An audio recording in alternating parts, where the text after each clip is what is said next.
the City Council chambers, Grove City Hall, December 5th, 2022 at 5 p.m. You all rise for the prayer and pledge from the VFW 4820. Good afternoon, Mayor. Thank you, Lord, for all our civil servants, especially those that are here today. Thank you for their hard work and sacrifice. May you continually bless them. May you generously give to them wise and discerning hearts to skillfully govern the people of our city. Give the mayor, the city council, the city manager, the city attorney, and other city leaders the wisdom that they may solve and distinguish between right and wrong and bring order, stability, and prosperity to our community. Amen. Amen. I pledge allegiance to the flag of the United States of America and to the republic for which it stands, one nation, under God, indivisible, with liberty and justice for all.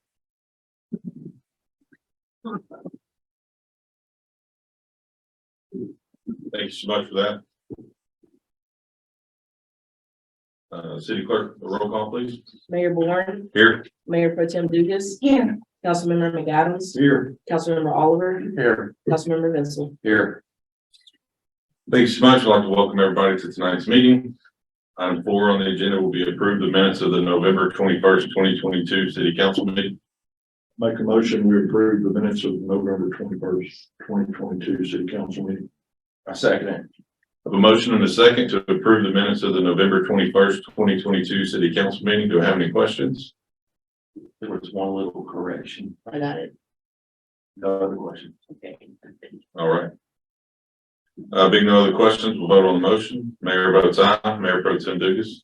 Aye. Councilmember Oliver. Aye. Councilmember Vincent. Aye. Councilmember McAdams. Aye. Motion passes. Item 5 will be reports. Mr. Sosa, do we have any reports today? Just to let the council know that Bay, Allison, and Woodlawn are about 98% complete. We've got a little more cul-de-sac to do. It looks really, really good. And I believe they're on Kent right now. And then they'll be picking up steam as long as the weather permits and try to finish out phase 2 of the program. And then we'll be bringing phase 3 very shortly of the street program. All right, thank you for that. Also, item 5, do we have any citizen comments? Do we have any citizen comments? Last call, citizen comments. All right, we'll move on. Item 6A, authorize the city manager to obtain an appraisal on the old fire station for future sale. We will need a motion in a second for this. I'll make a motion, we authorize the city manager to obtain an appraisal on the old fire station. So I'll second it. Have a motion and a second to authorize the city manager to obtain an appraisal on the old fire station for future sale. Do I have any questions? yes, Go ahead. yes, my question is, this appraisal would be to sell the fire station. Yes, sir. Why do we have to sell You it? don't have to sell the fire station, but you were talking about trying to find some funds to put in the savings account. And the fire station is not doing us any good right now. It's just sitting there. We have one small section of it leased out. And it's really a very sturdy building and has some issues with utilities that can be probably taken care of. But I just can't see it sitting there with no use whatsoever. And there has been some minor interest in it, but we can't do anything. And once again, understand at any point in the process, if you don't like what the appraisal comes back at, we drop the project. If we don't get any bids, we don't get any bids. If you get a bid and you decide you don't want to sell it, you don't have to sell it. But in order to even move forward, the law says we have to have an appraisal because it'll be put on a competitive steel bid, and the entry level or the minimum the city can take is what the appraised value is. Okay, so you're saying the law says that we have to get it appraised if we're going to sell it. Yes, sir. And if we choose not to sell it, then we don't have to move forward. Not at all. You have to do anything. Okay. Yeah, and this is just a recommendation from me. If the council doesn't want to sell it, then we just need to go ahead and move on. I would like to see the city keep it. We are very limited on any type of properties We can't get anything outside of our boundaries, Mhm. and what we've got is what we've got. And this is right in the heart of the city. City Hall's here, our, activity building. And I have no problem as long as it's not a problem. Say if we lease it, then it becomes an asset. And whoever leases it could be, in the contract, maintain the maintenance on the building and what have you. I'm not saying we have to make a profit on it, but at least it would take care of itself. The city retains it for future. In 20 years, if the city decides to do, build a city hall or Totally understand, and once again, this is just a recommendation, understand. and I've been doing this 20 years, you're not gonna hurt my feelings, you said, I don't think it's a good idea, we don't need to do that, I'm okay with that. I don't think we should sell it either. I Okay. think we should keep it, but I would like an appraisal on it. So are you saying that it would cost $2,000 to get Roughly in an that appraisal? range, yes, ma'am. And are we only gonna get an appraisal from just one person? Well, unless you wanna spend, every time you get an appraisal, it costs us, so if Well- you want 2 or 3 appraisals, Okay. we normally use someone local and, with good credentials. And once again, it's totally up to you guys. I can give the appraisal, just to see what the property value is. And in case you want to lease it in the future, you'll have an idea of what the appraisal value is and what the lease value may be per square What foot. does the appraisal district say? The appraisal district doesn't have it because it's not taxable right now. It's not. Okay, so they don't have They it. don't have it listed. Okay. So once that property, let's just say that, that we start leasing it, then do we at that point, because the city doesn't retain it, as a, structure, for their use, does, the appraisal districts, start levying taxes? Yes, sir. Okay, Yes, sir. so And the that's. city would also end up in the future of doing that, collecting taxes. Yes, sir. Yeah, yes, sir. Yeah. So, yeah, you're right. If that goes to private use and the city leases it or sells it, it becomes it becomes property value, and whoever owns or leases it is responsible to pay it becomes a taxable property, Right, and they would be the ones paying the tax on it. as long as it's in the contract. Yes, ma'am. So, is it JM Testing? They're the ones that are leasing that front part portion? Yes, ma'am. They're leasing the fire station, the fire station, the chief's office of the fire station. Right. Okay, and we're getting $400 a month from that? Yeah, I believe so. Yes, ma'am. Somewhere in that range. Yes, ma'am. Okay, 75 cents a square foot. Yes, ma'am. Okay, so we're getting $400. Are they paying the water and electricity? Well, no, they're not. They're paying their own electricity. No, they're not paying water or electricity because the electricity is still to the building and the water is still to the building. Okay, so The utilities are included. the $400 is helping to pay that. Yes, ma'am. That's really all. Yes, ma'am. I mean, the water, the electricity would be on whether anybody was in it or Well, not. the water's about $100 a month, right? Well, it depends on how much you use. Yeah, well, it's 5,000 to 7,000 gallons is 100. No, ma'am. Okay, just to give you an idea, 1,000 gallons is $3.70. So a minimum bill for that place, which would be at 2,000 gallons, would be about $50.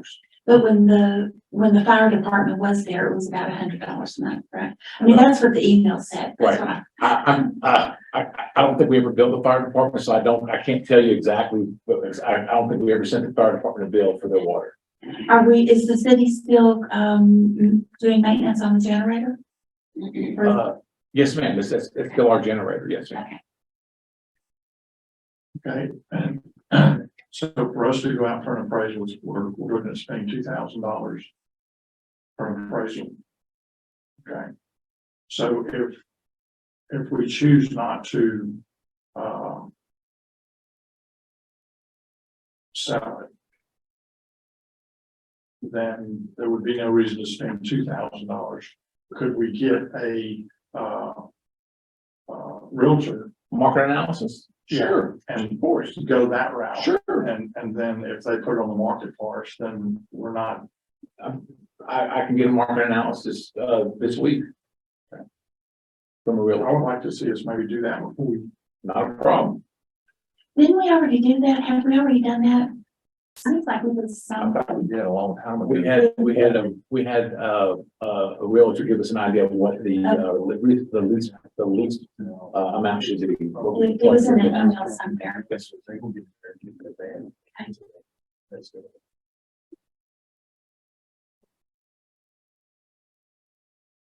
I could agree to the market analysis.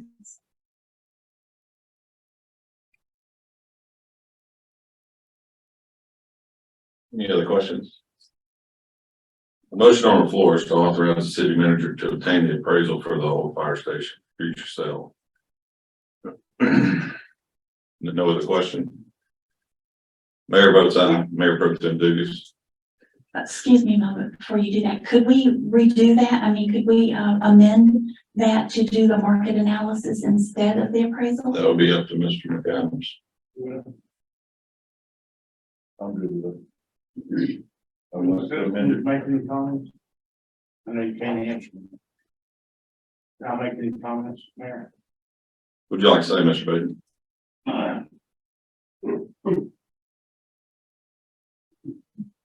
Sydney Baden, 2310 Lackey Drive, Grove, Texas. Two things I didn't get clear today, I know you can't answer me, but, we're renting for $400 a month, we're paying the tax, but we should be paying taxes on for this rented. So I know that's not on the Jefferson County Appraisal District. I don't know what we're renting already. Did we pay taxes when the J&M had this building rented here? Yes. Okay. The other thing is we have asbestos in that building. Y'all know about that? Yeah. I'm sure there's asbestos in it. We need to, but we go to rent it to people. Need to think about that. Even if you sell it, you have to worry about it. So those are some things we need to look at. I think it's a money pit. It's old and it's going to end up costing us money. I doubt very seriously if you'll find anybody that will rent it with the maintenance of it. But that's my opinion. Thank y'all very much. Thank you, Mr. Baden. Mr. McAdams, do you want to amend your motion? Yes, I would like to amend my motion to, market analysis done. Instead of the appraisal? Correct. So second, I'll second that. I have an amendment, a motion and a second. To authorize the city manager to obtain a what do we call it? Market analysis. Market analysis. Any questions? Being no questions, vote on the motion. Mayor votes no. Mayor Pro Tem Dugas. Aye. Councilmember Oliver. Aye. Councilmember Benson. Aye. Councilmember McAdams. Aye. Motion passes.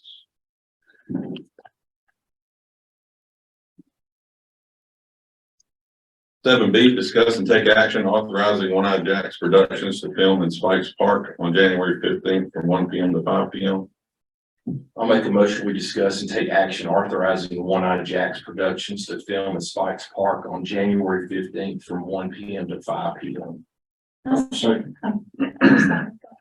Have a motion and a second to discuss and take action authorizing One Eye Jacks Productions to film in Spikes Park on January 15th from 1 p.m. to 5 p.m. Do I have any questions?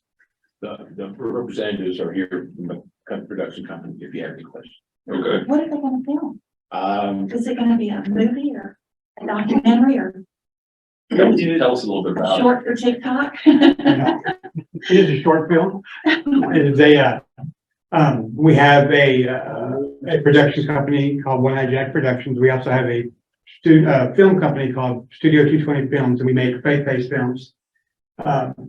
We're going to be shooting a drama, and Spikes Park is going to be one of the locations for the scene at the end of the movie. We are going to be, that day, we have probably about 7 to 10 cast members. I mean, a cast and crew. It's a short, small scene, but during the scene, we have, the movie is about a man who loses his wife to a drunk driver. And he gets obsessed with revenge over the man who took his wife. And he falls away from God, he falls away from friends. It basically plagues him. And he confronts the man here at the park, which is next to the apartment complex, which is going to stand in for where they live. But because he is going to pull a weapon on the man, not going to fire it, he's just going to, he goes there with the intention of killing him, but he's going to end up not doing it. The movie's about redemption, about reconciliation. But because we're going to have a inactive weapon there, but you can't tell that by looking at it, I wanted to make sure that we got permission, that we wanted to see about getting some, maybe a police officer on set that day just for public relations, so people don't look out their window and see, you know, because if you don't, then you will have a police officer there in a few minutes, and it will interrupt filming as everybody gets up off the ground. We also have Ricky, is it Jimenez? Yes, sir. From Guard and Defend in Silsbee. He is owner of a gun store and a weapons instructor, and he is going to be our safety man on set. They're going to have the weapon in their possession at all times, and it will only be given out to the person as it's needed for the scene. And they'll go back to him, and he can also answer any specific questions about that part of it. That's the main thing. But I wanted to make sure that we had everything above board, didn't want to try and sneak anything through. Because we plan on making a lot more films in the future, and along with a TV series, we're pitching to streaming platforms. And so I wanted to start here doing things the right way and not just try to, you know, run and gun and run in there and film and run away. So if you have any questions for him as far as particular, the way the safety be run on the set, he can answer those for you. In the scene, is the gun, to be fired? No, not at all. So it's not. No, it is actually brought out for one scene and then it is put away so that no one sees it. But because, again, especially in the world we live in now, you don't bring a pop gun out. Is it a prop gun or is it a? If I may. So what it's going to be is I'm Ricky from Guard and Defend Firearms. We specialize in any kind of firearms and ammunitions. We also deal with machine guns as well. So I'm pretty sure you guys are aware that a couple months ago, maybe even a year ago, there was an incident where a firearm was actually discharged throughout a movie. And whenever he reached out to us about wanting to do that, we wanted to take the proper steps to make sure that that would never happen again. I have a gunsmith that has about 55 years experience in the firearm industry. And when we provide this weapon to him, it will be a non-fireable gun. We will take the firing pin out of there. So there is no way that that firearm would fire whatsoever. In removing that, we're also going to replace the bullets with snap caps, which is it's a little red looking bullet that you put into the chamber that you can practice with. It won't fire. And we will also be present when he's filming there to make sure that we keep the firearm in our possession at all times before it is handed over to the main actor. We will also check it to make sure that it is cleared and to make sure that that is the correct gun that we set up for that. And even when there are in between scenes or they have to retake a scene, that weapon will remain in our possession until they are done with it to make sure there's absolutely no kind of mistakes done throughout this whole entire scene. Sounds like I've got it covered. Yeah. I have a few questions for you if you don't mind. So for your purposes, do you have some type of insurance for the people that are working with you? No, we do not. So if anyone was to fall or get hurt onto the park property, do you have anything to cover them, or are they going to be suing us? They will not be suing. They will be signing a form through us that will make us responsible for anything that happens. But there will be nothing that will be able to come back through to the city.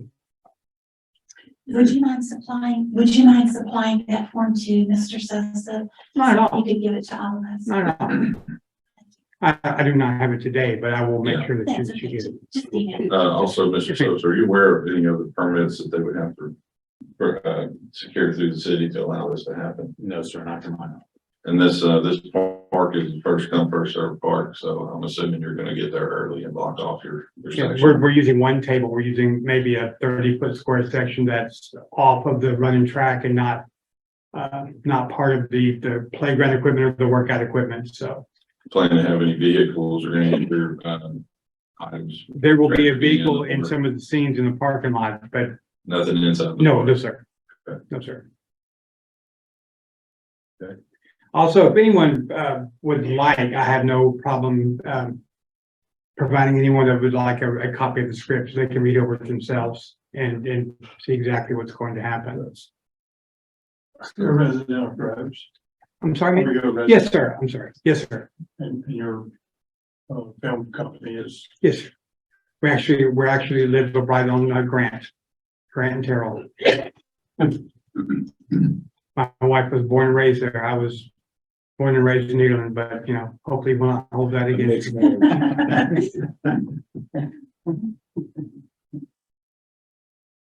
So yeah, we'd like to see your waiver sent to Mr. Sosa as soon Yes, as sir. possible, and then, obviously, any hundred signs that we'd like to have. So that, Absolutely. are there any other questions for? I'd like to see if, our council has any questions for him on waivers or. I don't think I have anything further. Thank you very much. Any other questions? All right, being no other questions, we'll vote on the motion. Mayor votes aye. Mayor Pro Tem Dukes. Aye. Councilmember Oliver. Aye. Councilmember Benzel. Aye. Councilmember McAdams. Aye. Motion passes. Good luck. Thank you very much. Item 7C, consider canceling or rescheduling the January 2nd, 2022 city council meeting due to the observance of New Year's. I make a motion to consider canceling or rescheduling the January 2nd, 2022 city council meeting due to the observance of New Year. I have a motion and a second. And a third, apparently, to consider canceling or rescheduling the January 2nd, 2022 city council meeting due to the observance of the New Year. Do we have any questions or recommendations for reschedule? Can we make it on Tuesday? Can we make the city council on Tuesday? Does any, please January check, 3rd. check your calendar. I'm good with that. Yeah, because it looks like we have another one we have to move or cancel. Yeah. I don't want to cancel both of them, so, is anybody traveling for that? Anybody have any issues with the 3rd? Okay, would everybody like to reschedule that to the 3rd? Okay, so you want to amend your motion? Who made it? I believe I made the motion. I made the motion to consider rescheduling to January 3rd. Second. A second. All right, we have amended motion to consider rescheduling to January 3rd, city council meeting. And a second, any questions on that? would that be 2023? Yes, it would.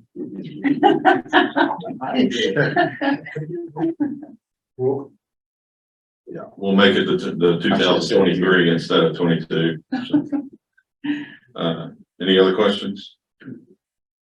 Being no questions, we'll vote on the motion. Mayor votes aye. Mayor Pro Tem Dugas. Aye. Councilmember Oliver. Aye. Councilmember Benzel. Aye. Councilmember McAdams. Aye. Motion passes. January 3rd. Item 7D, consider canceling or rescheduling the January 16th, 2022 city council meeting due to the observance of MLK Day. I'll make a motion, we consider canceling or rescheduling the January 16th, 2022 city council meeting, actually, January 16th, 2023 city council meeting due to the observance of MLK Day. Oh, sweet. All right, we have a motion and a second to consider canceling or rescheduling the January 16th, 2023 city council meeting due to the observance of MLK Day. Do we have any questions? Would we be okay with just canceling that one? Why do we need to cancel?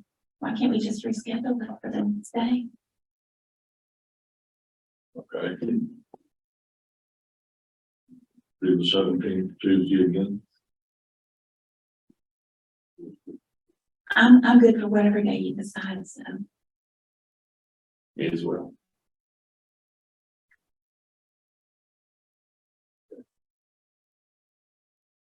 I'd like to move that one to the 17th.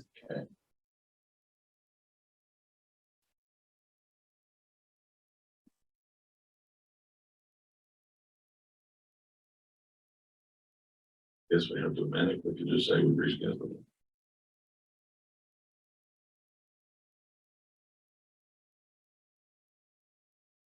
We're all good with the 17th? Everybody good with that? Everybody want to vote on it? Mayor votes aye. Mayor Pro Tem Dugas. Aye. Councilmember Oliver. Aye. Councilmember Wenzel. Aye. Councilmember McAdams. Aye. Motion passes.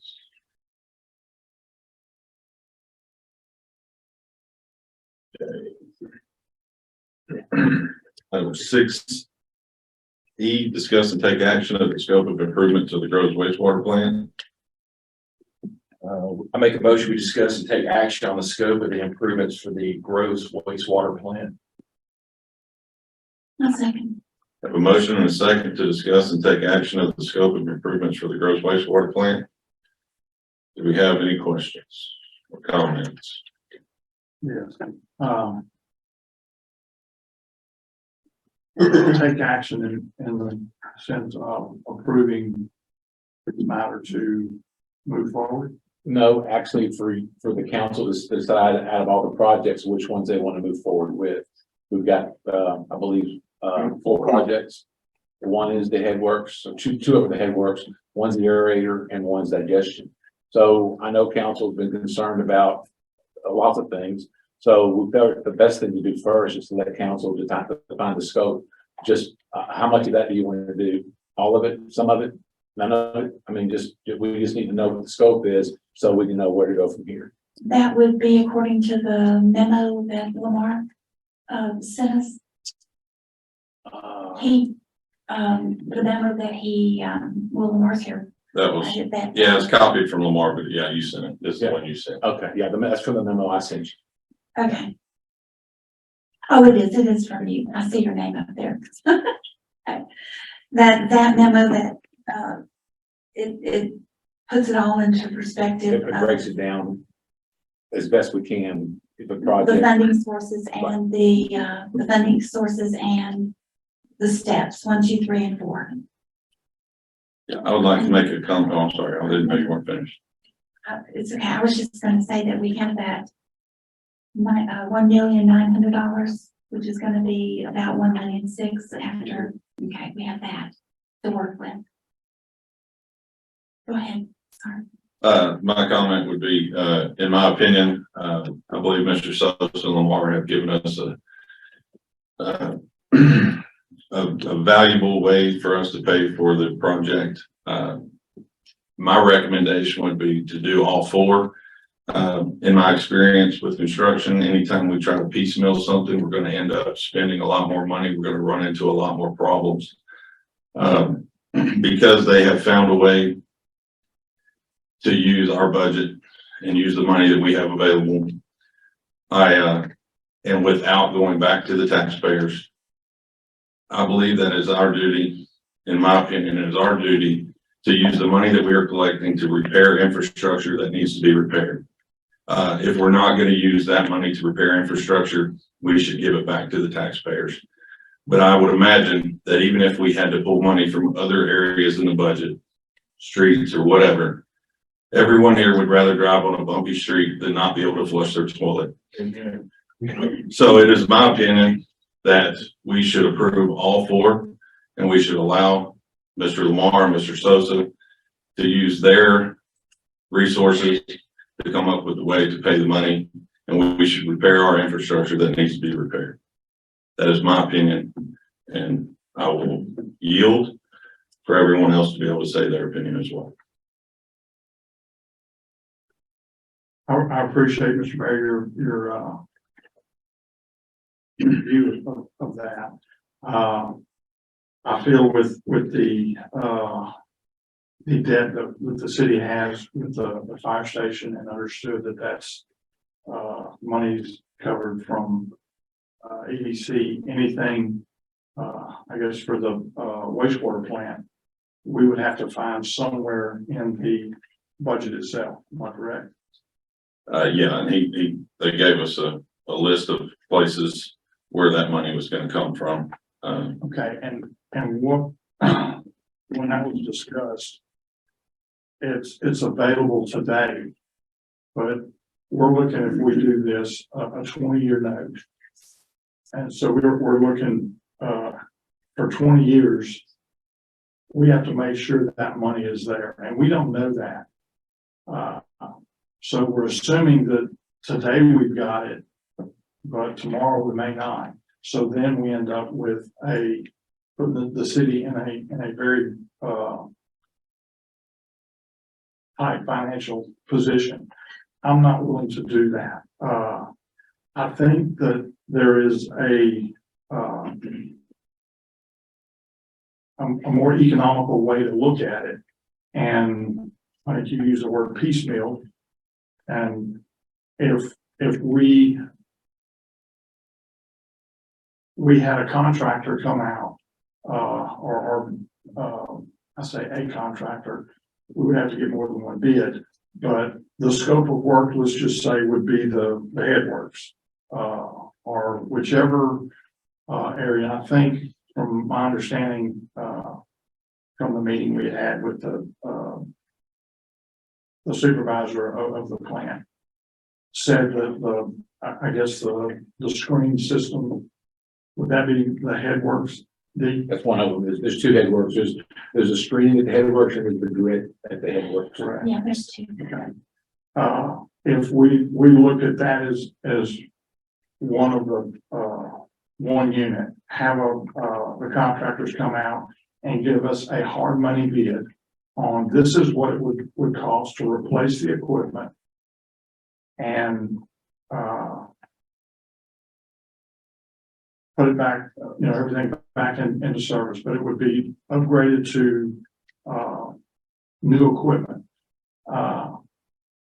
And then we would know going into it that, okay, it's gonna cost us this much. And let's say if it took us a year, 2 years, and with this additional monies that, is out there, it may cover up a big chunk of it. I don't know what any of that would cost, but possibly within a year or two, that would be paid for. Then we could look at the next phase.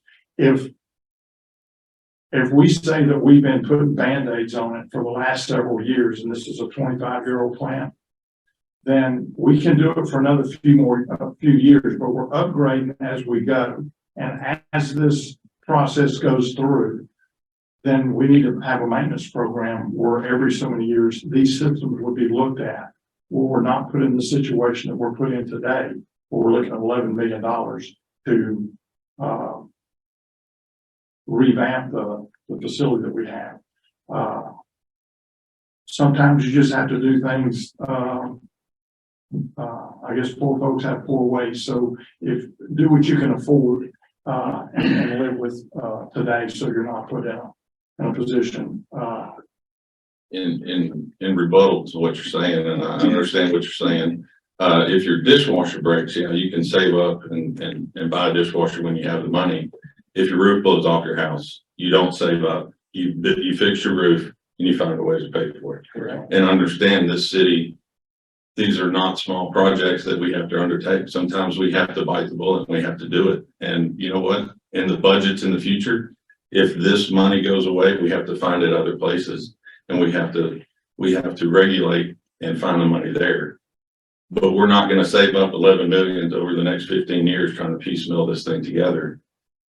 And if we do portions of it at a time, there's nothing to say that when we fix a portion of it, that the other part either doesn't mesh or breaks along the way or causes more problems.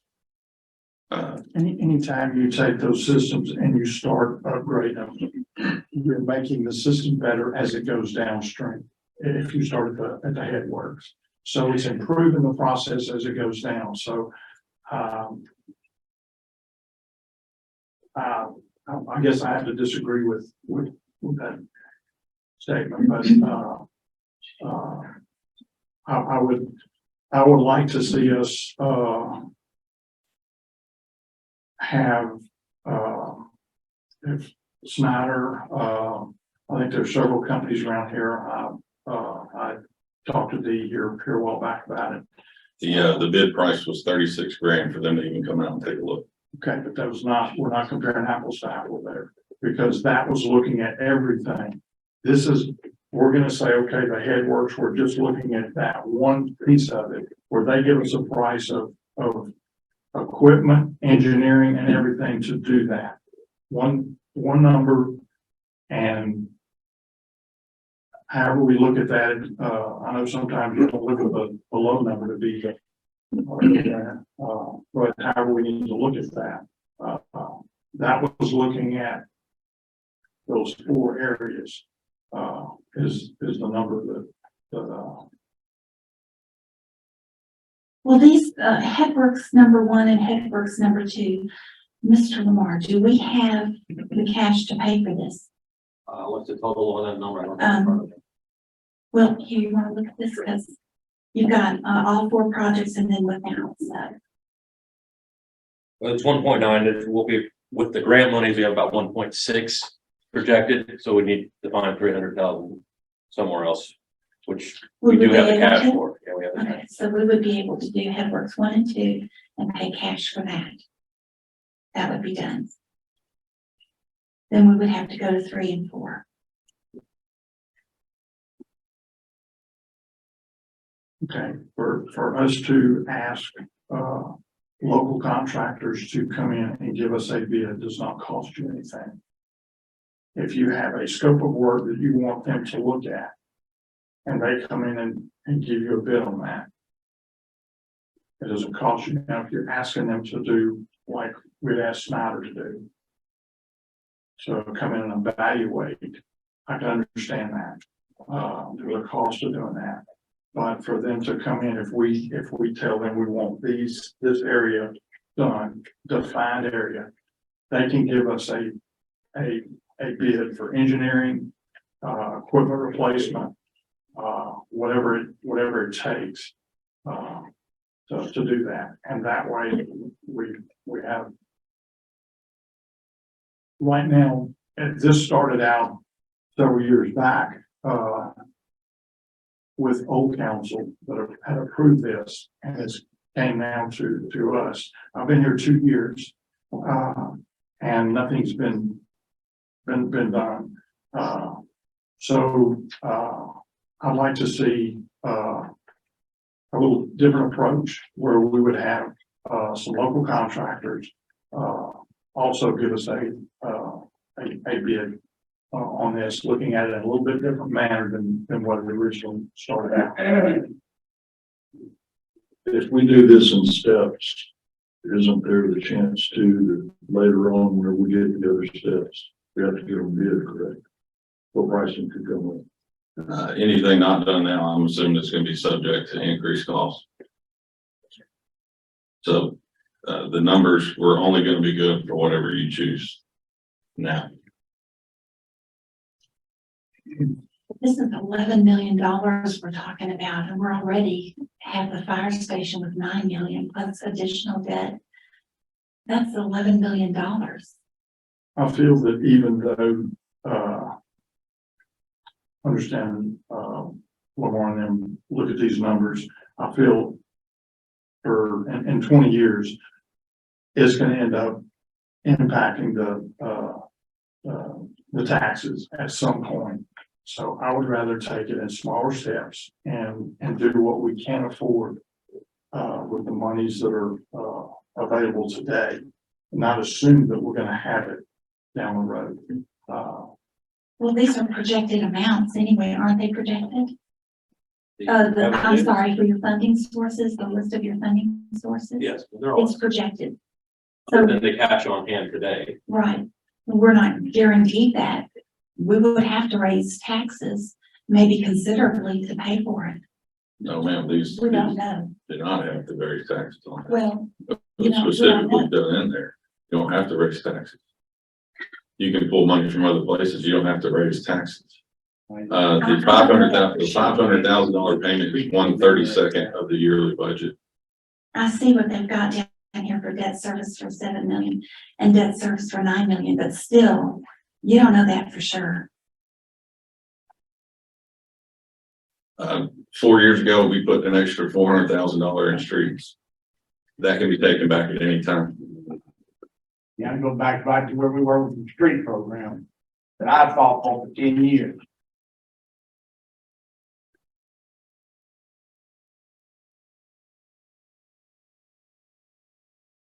I'd like to see it, personally,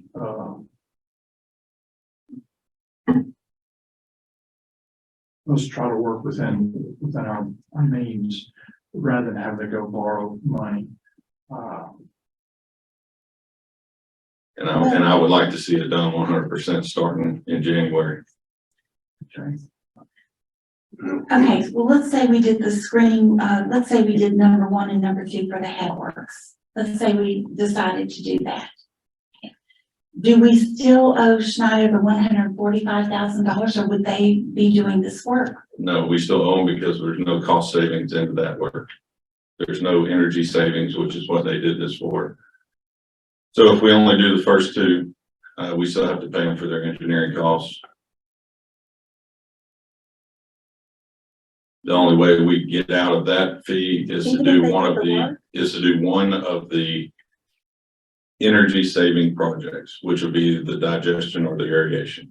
So even if they did the work, we'd have to pay the 100. Well, we still have to pay them to do the work, but we still have to pay them for all the other engineering that costs that they did. If you would like to comment on that. Craig Messenbrink with Schneider. So the costs that you have before you, if there's 2 options, one is really 3 projects as described by Dee, and that would be the headworks and the aeration, or the headworks, aeration, and digestion. So those are the 2 options. If you said very accurately, if we're not doing the aeration, which is the energy saving, and there's $100,000 of energy and O&M that's guaranteed. So you talk about Was it guaranteed in the $100,000 for a year or for 20 years? 20, $100,000 for 20 years. right, through the term of the contract. And so that part is in addition to the other funds that are available. But without the energy saving component, then it doesn't qualify for an energy performance contract with that guarantee. And that's why we would just step back, and it would be that exit fee. If we do the option 1, which is the 3 projects, or the option 2 in front of you, which is the 4 projects, then all of that engineering gets rolled into the construction event. So then the price is the price. The 145 in effect is included in the pricing that you see. Your expertise in your company is the technology and the savings for which the blowers would be. It's really everything, and you saw some of that last November. So it's how the different areas of the plant interact together, and then making sure that the controls, which are a part of this as well, all make it to have a minimal risk for your permitting. And so in the end, right now, the way the system is designed, it's basically designed to run full speed, and they have it adjusted to where it meets permitting requirements. With this new design and things put on variable speed, a lot of energy can be saved and additional controllability can be added to the plant. So if you just say, yeah, screen and grit is 1, but that may throw, and I think the point was made, it could throw a wrench in the aeration digestion by upgrading 1 without touching the other. And right now you have really limited capabilities to make adjustments. If you're putting better water going downstream, so you're telling me that it would possibly make it worse downstream? The components that were adjustable 25 years ago are not adjustable now. So everything is running wide open. And so when we talk about dissolved oxygen or the O2 in the plant, while that may be lower and lower with some improvements on the front end, it's not controllable. And so really it's how everything works together. And so when I was here last time, and as we talked about, that these 4 projects started out as 9 projects, right? And you asked us because of the budget to whittle it down to something we thought was critical. These were the 4 critical projects that were left. With that, even after last meeting, the deal was technically, can we phase the digestion from the aeration? And while it doesn't pull apart cleanly within our project scope, we did what you asked. And so there's an option there for that. But really, this is the best project for the future of the plant with these 4 components, 4 ECMs that you have in front of you. I hope that helps. If we do the first 2 components of the project, is there a chance that by the time we get around to doing the last 2, the technology has changed again and won't work with the first 2? I think there's more of the technology. The direct answer to that is probably not, and that's not a good answer. I think the technology we're putting in a variable speed blowers is going to solve that future controllability issue that you don't have currently. And so that's the piece that's there. And I don't know that that's going to change 5 years or 10 years from now from that controllability standpoint. But putting all that in right now really is the best thing moving forward. And with the savings with our guarantee, with our performance guarantee, I think that helps. And then with the other items that the city manager and the city staff have found to help support that without a tax increase, I think is what supports the project. But from my standpoint, we've looked at the whole system from front to back, and this is the minimum amount of work to keep everything functioning properly. How long would it take, to do headworks 1 and 2? How long would that take to do that? I don't have the answer to that directly. I apologize because we've never been in a moment where we separated that out. That's never been separated from the aeration. And so from a project standpoint, everything needs to be phased in order to keep the plant running. And so that's our very next step, pending your approval, would be to sit down with staff and talk about how the phasing of that construction would go, because we still have to maintain an operating plant during all of this construction. So there's a piece of where all of this business gets shifted as we're shutting down one area in order to work on it. And so the idea was that we were going to set up a phased approach for grit and screening as well as aeration digestion. Okay, so if the $11 million project were approved tonight, then you're not sure exactly where you would start within these 4 projects. You would have to consult with our employees. We would put equipment on order immediately, and then we're projecting my implementation project development manager is here, and next summer we were talking about next summer Q2, Q3 to begin construction on the grit and screening. But that depends. What we want to do is mobilize once in order to minimize overall project costs. And so that depends on the delivery of the equipment. And right now we're hearing all kinds of unsubstantiated craziness on lead times and stuff for equipment. So that's why we'd set that once we get to that next step and begin to procure the equipment. And then we sit down and talk about the phasing of the construction event. Originally, you had stated at one point you were looking somewhere around an 18-month to 24-month total project, and that was for the 4 that were on this paper. Correct. So from start to finish, you were looking at 18 months to 24 months total length project. You stated that Summer of 24, and that part of that is because we're talking about at least 3-month stages while we get in and out of the different basins and whatnot with the aeration rate. And So in other words, you wouldn't even start on the project until all the equipment came. that's correct. Yeah. But, and from our standpoint, yeah, we don't want to start demoing or mobilizing until we know everything's in hand. That would be one of the reasons why if we took it in phases, we could start it. that work it. Difficult for me at this moment to describe in detail the interconnectivity of all of the various systems. No, I understand your reason. Yeah. Dee, could you explain some of what the notations are, of where this money's gonna come from, so citizens know?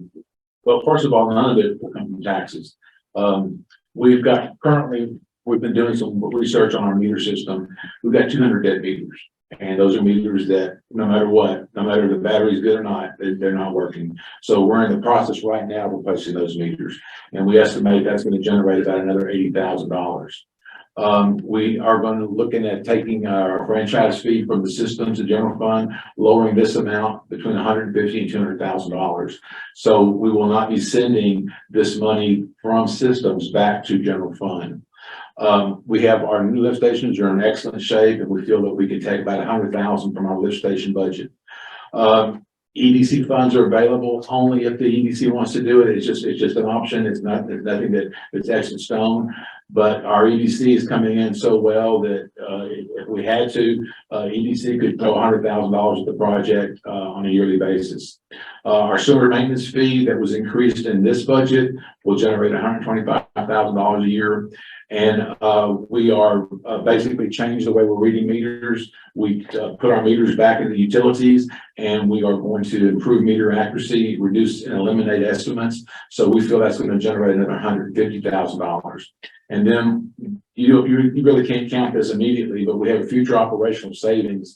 And I'm trying to be realistic, but $100,000 is on the high side. But I think that $50,000 to $100,000, and this is guaranteed.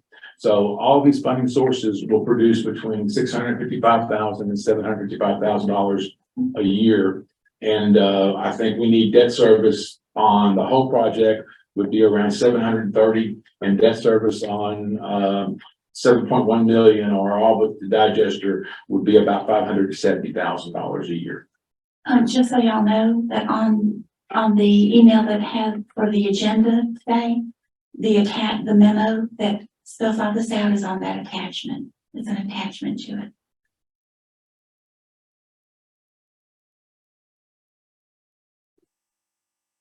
Exactly how confident are you, Dee, that this will not raise taxes? I mean, can you guarantee that?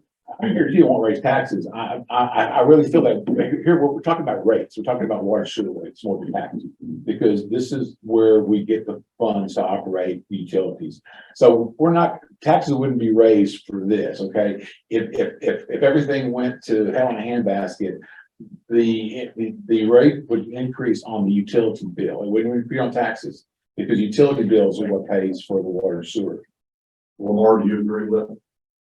Oh, yes, it has a lot to do with how the bonds are issued, but yes, we can designate the revenue bills based on the water sewer exclusively. But I mean, I'm not the financial advisor. He'll be up here if y'all like to give you a whole lot more detail about how the bond issuances go. But as being described, these would be revenue bills, and they'd be limited just to the funding sources that are designated, which was the water and sewer revenues, which would be tied to the rates. And any increases in these are voted on by us, correct? That is correct. So we have the ability to say no, find the money elsewhere. That's correct. So unless 2 years from now or a year from now, we have different council members, we can tell ourselves we're not going to do that. We can say, get more creative, Lamar. And that's when it becomes your job here to pay for. No, this. Where it becomes is we fix something that needs to be fixed. Mr. Baden, I'll ask you to hold your comments, please.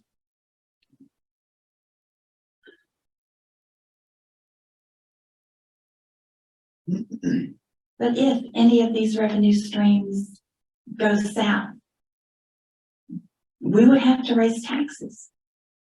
Again, You gotta pay for your debt it service. depends on if you're going to issue debt, and you're going to have to list the potential sources of revenue for those bonds. And you can designate only water sewer, you can designate the EDC, you can designate taxes, you can designate wherever you want the potential places that the pay that can come from. as it's being described and presented, it is basically structured to be only within the utility fund and with the EDC subsidy as well. Yeah, but EDC, that has to be voted on by EDC to use that money. I think EDC already has its battle to deal with the fire station. And you can't keep going to that first to solve another problem.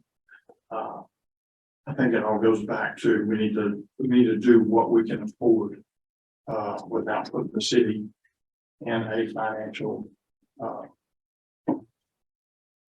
pinch. If we work it, to where we could get this one done, you said there's roughly 1.6. 1.6 million in grant funds, and we have more than 300,000, which is the difference available. So that would be something that, with those dollars, and if we had to, come up with a little bit more, we could, let's just say, get the headworks that done and pretty much paid for. Okay. Yeah, And then without a debt issuance. right? Correct. Without creating any debt going up on anything. So we, and the supervisor stood here, that day and said their biggest, if that could be fixed, that is a big problem. That even they had to manually do it sometimes. So this would solve a big part of their heartburn with that plan. Right. It's unfortunate we put Colby on the spot. Colby's not an engineer. All he is an operator. As good as he does his job, that's not his job to tell us.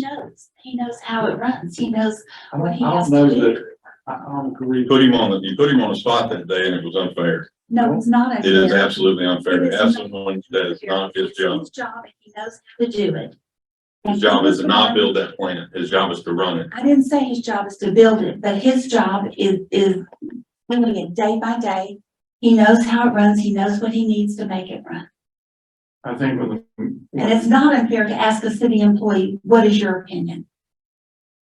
and I think that's what was, he came to the meeting to answer questions that council had in regards to the problems that he was dealing with that plan. Not to reconstruct it or to redesign it or anything else. Mr. Oliver, you asked him specifically if we could have it welded together by somebody. That was exactly your question to him.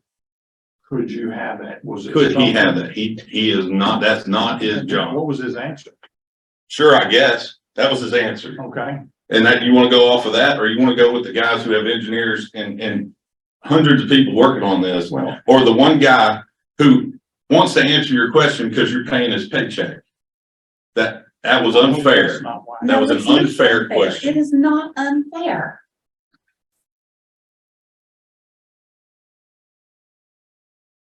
No reason to yell.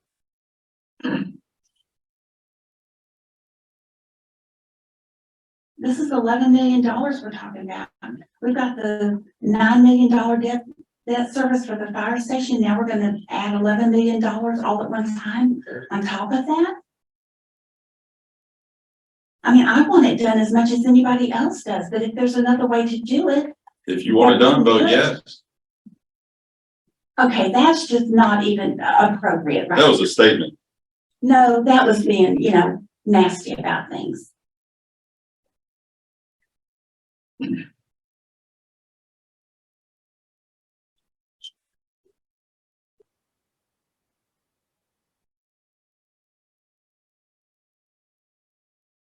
All right, put you on the spot, Mr. Laurel. That's quite all right. I mean, to remind council, when the EDC was created many years ago, it was created as a funding source to pay the debt off on the original wastewater plant way back when.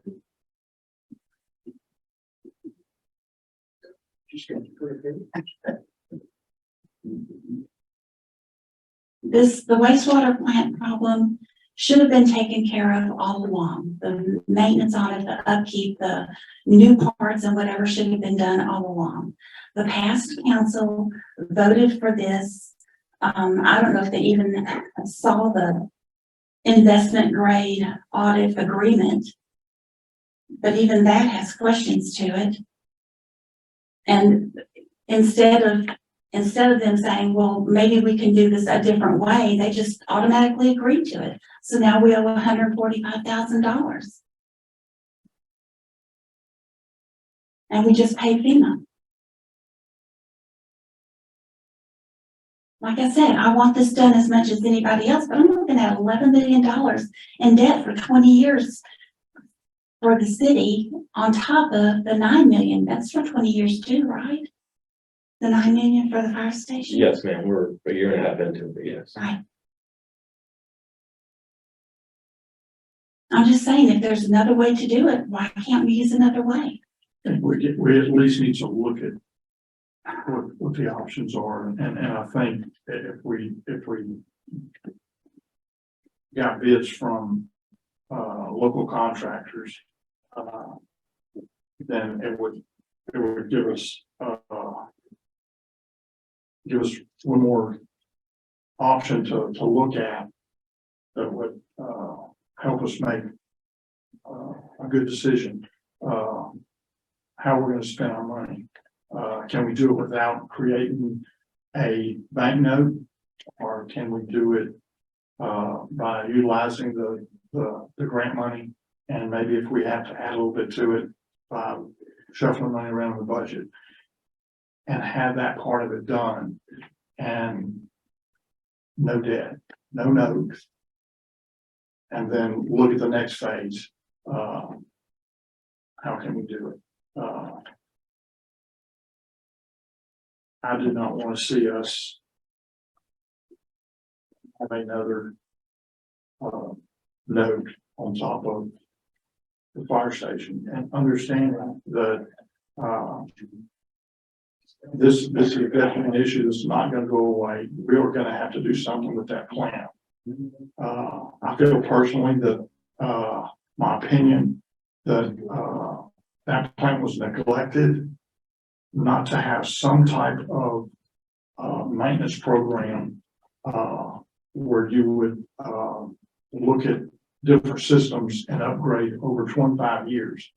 So now we're having to deal with it now. So now we have to look at it. We've got by for 25 years by putting Band-Aids or whatever on it, and now it's to the point to where it's going to cost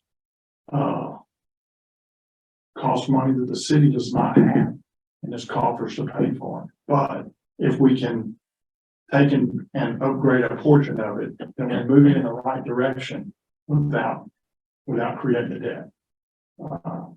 I would hope that we could look at that, and I will say this: I totally understand, Mr. Mayor, where you're coming from, and I guess in different circumstances, I would possibly agree with you. But at where we're at right now, I have to respectfully disagree. Looking at this list that Mr. Sosa gave us of where we're going to get the money from, I mean, I could see us doing this for a few years. I don't see us maintaining that for 20 years. I mean, where we're getting this money from, I mean, it would have to change year to year, I guess, where we get the money from out of the budget. But I mean, making a big difference of 80 grand on water meters, I could see maybe making that in the first year, but then we're talking about 20 years. I just don't see sustaining this and getting that much money out of these line items for 20 years. If we do just the first two, will we still have to take any money out of EDC? Not sure. I mean, you don't take any money out of EDC at all. EDC is just an option. He's got 1.6, and we're not sure exactly what the cost is, but with that, and if we have to come up with a little extra, it's manageable. $11 million to me right now is not manageable with our budget for 20 years.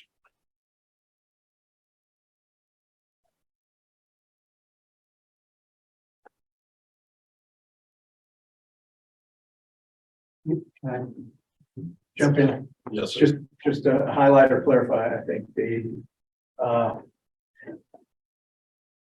so I think that may be exactly why, this, D asked for that second option, because that's a $8.9 million project with the aeration, deferring the digestion. And the digestion upgrades or digester upgrades to the future, and with the money that was just talked about, the debt service would be under 7. And so there's still debt service, but that also makes it way more manageable within the contents of everything that was put. And in both the cash flows that we were talking about, back and forth this week, the EDC money was not included in either of those cash flows. That was a contingency on top of everything else. So who, have you already looked at who you would go to fund, to get the loan? Lamar can answer that. We've done this before. Before we get to that, can I ask you a question? On the 3 projects, the cost savings, did we still get a guarantee on the cost savings, but the number will change? correct. Okay, that's, And if the city manager has that, it was about $97,000, which we, well, for all exactly of it. 97,000 for everything, and about 67 without the digester, about 2/3. Yeah. I'm sorry. So it's less, but it's still Yeah. substantial on an annual basis to determine the contract. Sorry? Could you say that again? Without the digester, digester upgrades, the savings gets cut by about 1/3, from 97 down to 67. And so, again, piecemealing it, hurts in the long term, in my opinion, that there's a lot of other things with inflation and the cost of money over time that would be locked in place by saying, we're going to go do all this now and then have the means to pay for it later. But Yeah, I'm sorry. Lamar, you come back. I'm sorry. So Sorry, go ahead. the $100,000 for 20 years is about 5,000 a year. That's 416 a month. That's yearly. $100,000 a year He for said 20 years. $100,000 for 20 years. A year for 20 years. That's what you meant, yeah. Did you mean a year? Which is $7,000 a A year year? for 20 years. You didn't mean for full 20 Not the years. full term, but the guarantee is for the contract. So the guarantee that those savings would continue, because everything is based on the kilowatt hours, of the energy that's reduced. And so that would be based on the What's continued the life operation. expectancy of those blowers? Are they 20 years? They are. Just like the ones you have. They're But if you have 25 a years failure, old and they're failed. if you have a failure, so then you replace that blower at whatever cost. Absolutely, yeah. Downstreams, and yeah, I won't try to predict what happens at year 15 or year 18, but there are maintenance. No one has a crystal ball, I understand.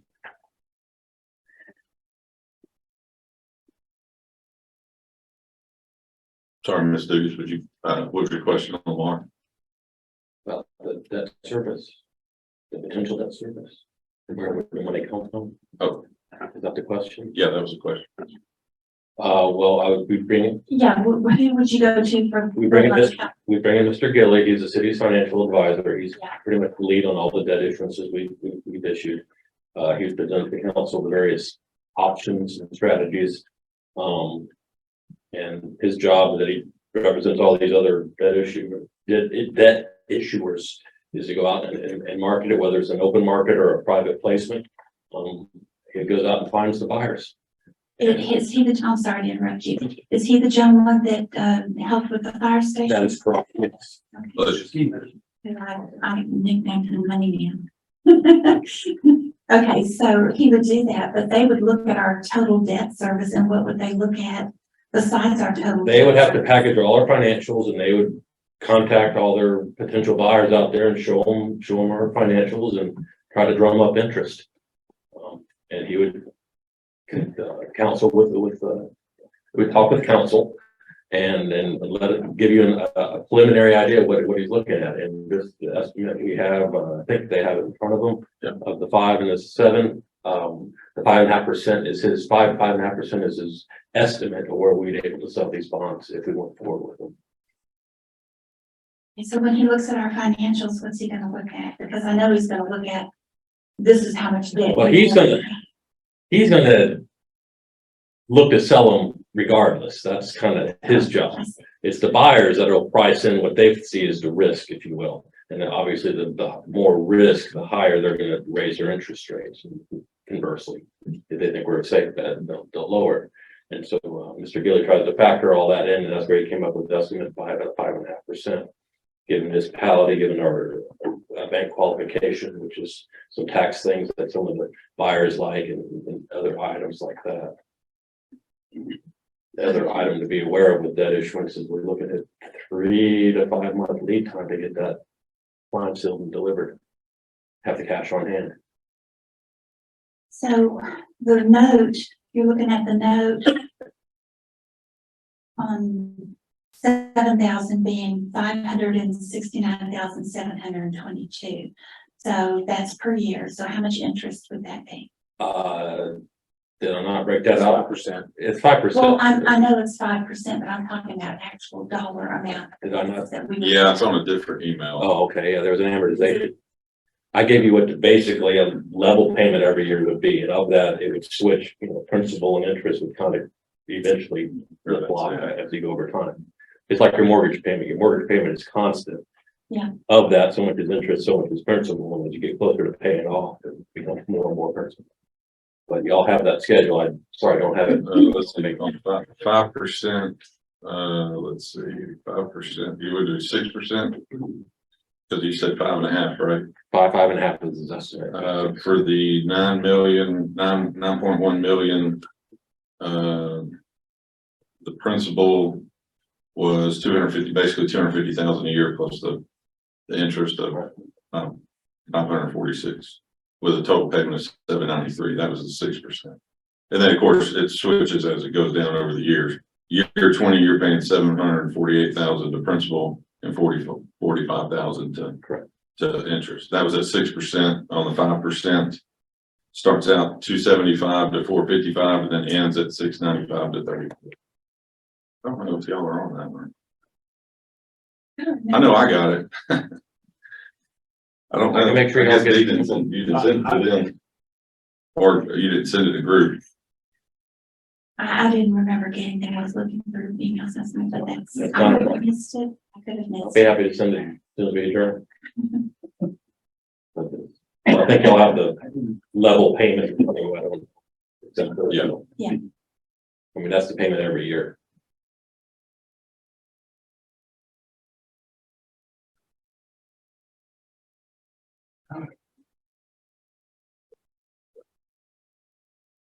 And that interest rate is higher. Obviously, inflation's hitting everything. Our last issuance from the fire station was 3%. I was gonna ask.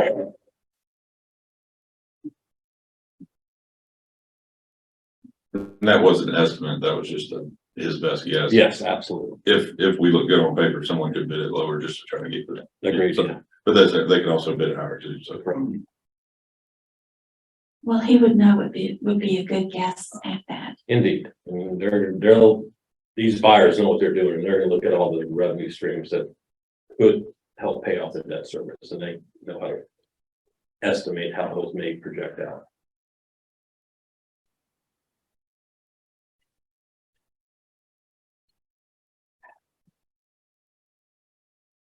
But as far as who the buyer is, We won't who know knows? that Could until, be Goldman Sachs, could be Joe Blow. You just don't know. or a group of investors, Indeed, yeah, like with the fire station. yes.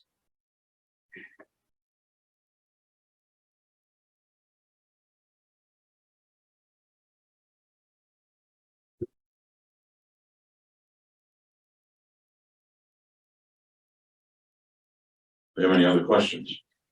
On the agenda item, the take action part on this that we're voting on tonight, is that to go ahead with this, or what is that? It's on the scope. I was at the counter behind the scope and then take action Of what we're going to do. on what you wanted to do. So we didn't try to scope.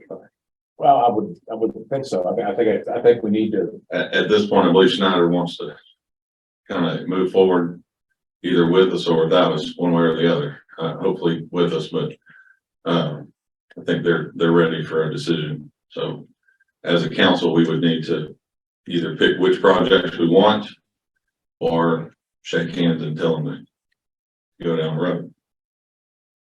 I think council needs to, because this council did not, have a part in, requesting this or anything, and now we're the ones who are having to make the decision. I would like to see us go out for bids, and if Snyder wants to be one of those to do that, I would welcome that. And I think there's local contractors that we can also be at and look at it in a segmented approach.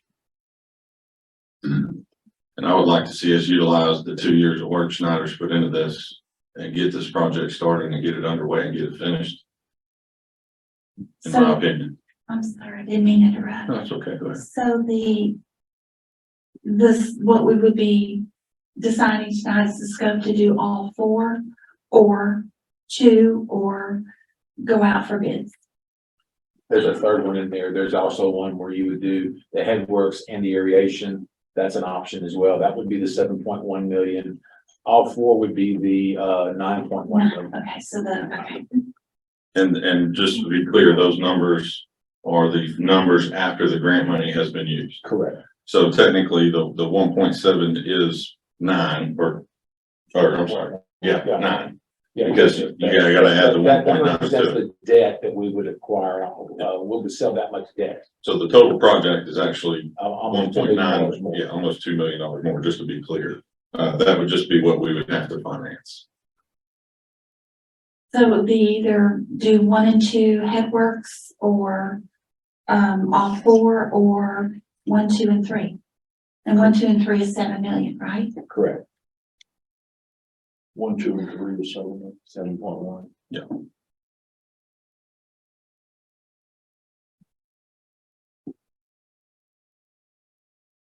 And as I see that is, you know, as a cost savings and reduces the debt. But at 7.1 million, realistically, another 3 million over 20 years is not worth, in my opinion, is not worth waiting to try to piece it. It's not that much more on the debt schedule. And it's going to give us a better overall project. You know, that again, that's if you're willing to spend 7, 9's not that much more relief, in my opinion.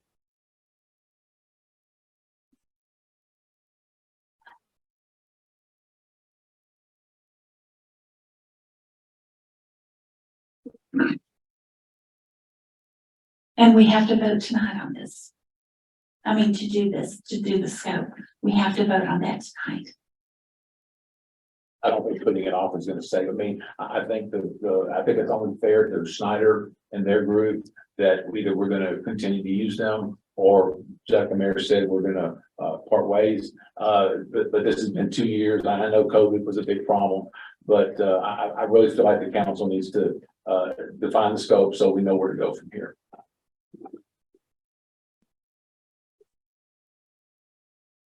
The motion on the floor is to discuss and take action on the scope of improvements for the Groves wastewater plant made by Councilmember Bensel. If he wants to take a lead and either amend or come up with what he believes, or if he'd like to ask everybody else what they think, we can make that the motion. Well, I feel like I know how a couple of the council members are leaning. We're pretty upfront about where Yeah. we're going. So, I mean, But we're each just one vote, so I'm having a hard time finding the money to pay for it, frankly. I mean, I hate to piece it together. I don't feel like we can afford it. That's my opinion. All right. I feel like Mr. Oliver said, there was no council members up here at the time this agreement was made with Schneider. That's incorrect. No, You were. the mayor was on council. Right. He was Ward 1. Yes, I was. Well, And I was 100% in agreement with what they do. This is my area. This is what I do. And I think they've done an excellent job putting this together. And, it's only gonna get worse going into the future for pricing. We've seen that in all of ours. That is my thought as far as if we piecemeal it together now, what is this gonna cost us later on? As far as increase in price of, At the end of the day, if you piecemealed it, but you paid for it as you went, you're not in debt. If you spent additional monies over what their projection is, and you've paid for it as you went, you don't end up being in debt. You've paid it as you. I'm talking about the price of parts in the future. If we do 1 and 2 now, There's what no kind of increase are we looking at 3 and 4? Parks are always gonna increase, the money for parts is always gonna increase. What can we afford today? And where is it gonna leave this city? But using the word afford on a cash only basis is not the only way to think about what you can afford.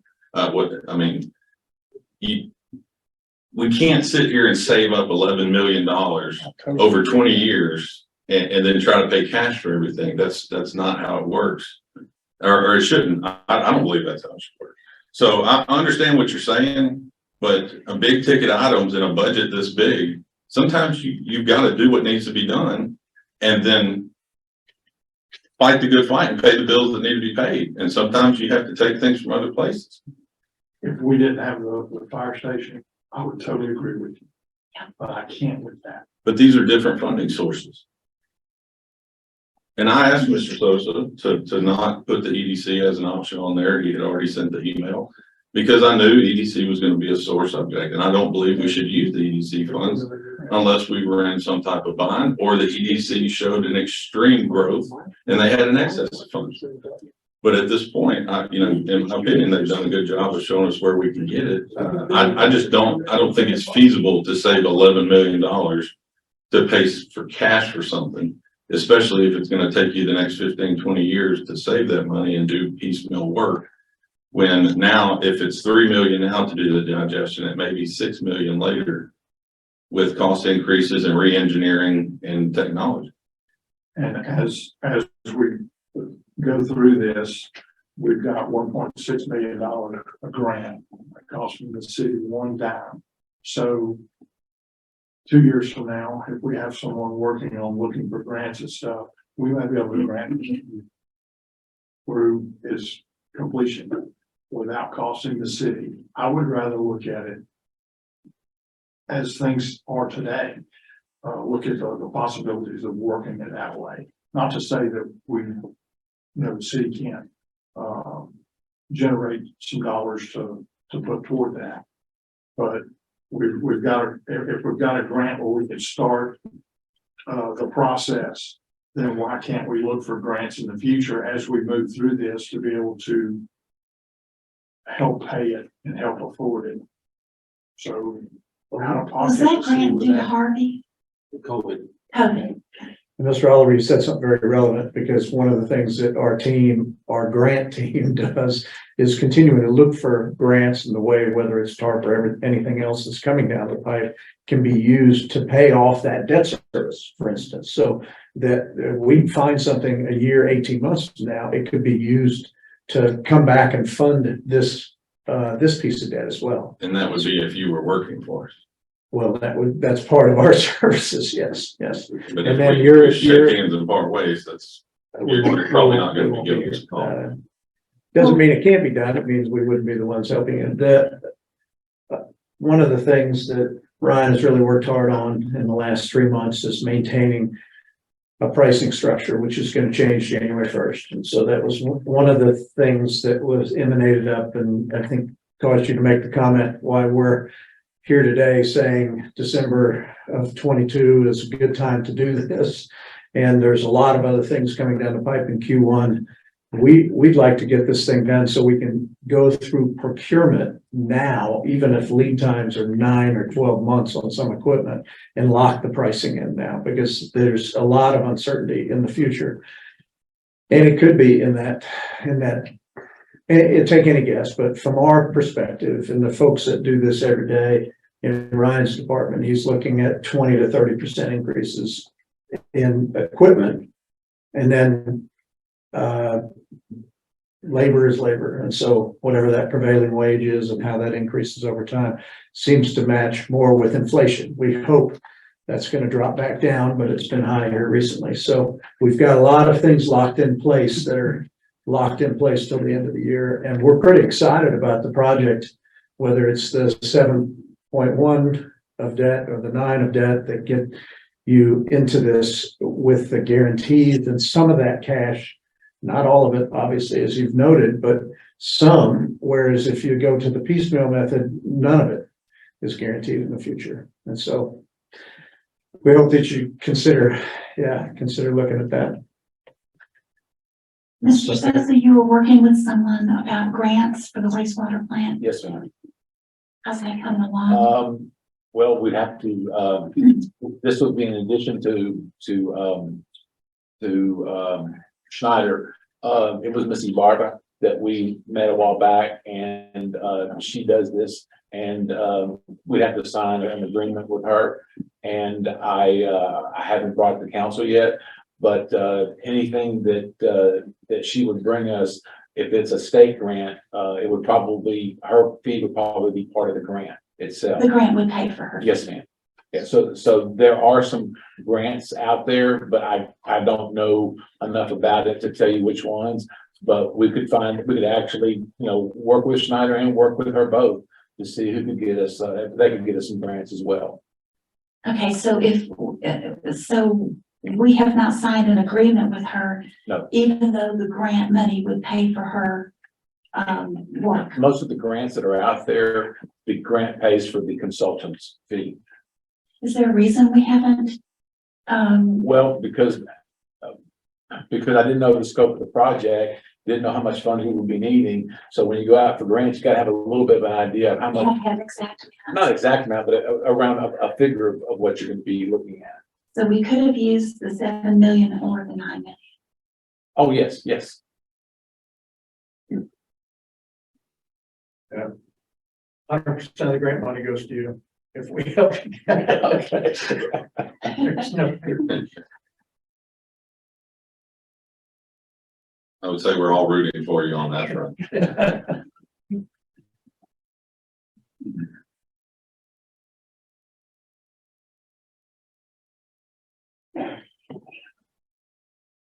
How much money could we possibly be saving if we go all out and do this right now? 97,000 a year. 97,000 a year guaranteed. That's an electricity. It's going to be electricity and operation and maintenance costs, both. And that's 97,000 a year we will save if we decide to do the whole project now. unescalated, yes, sir. That's guaranteed.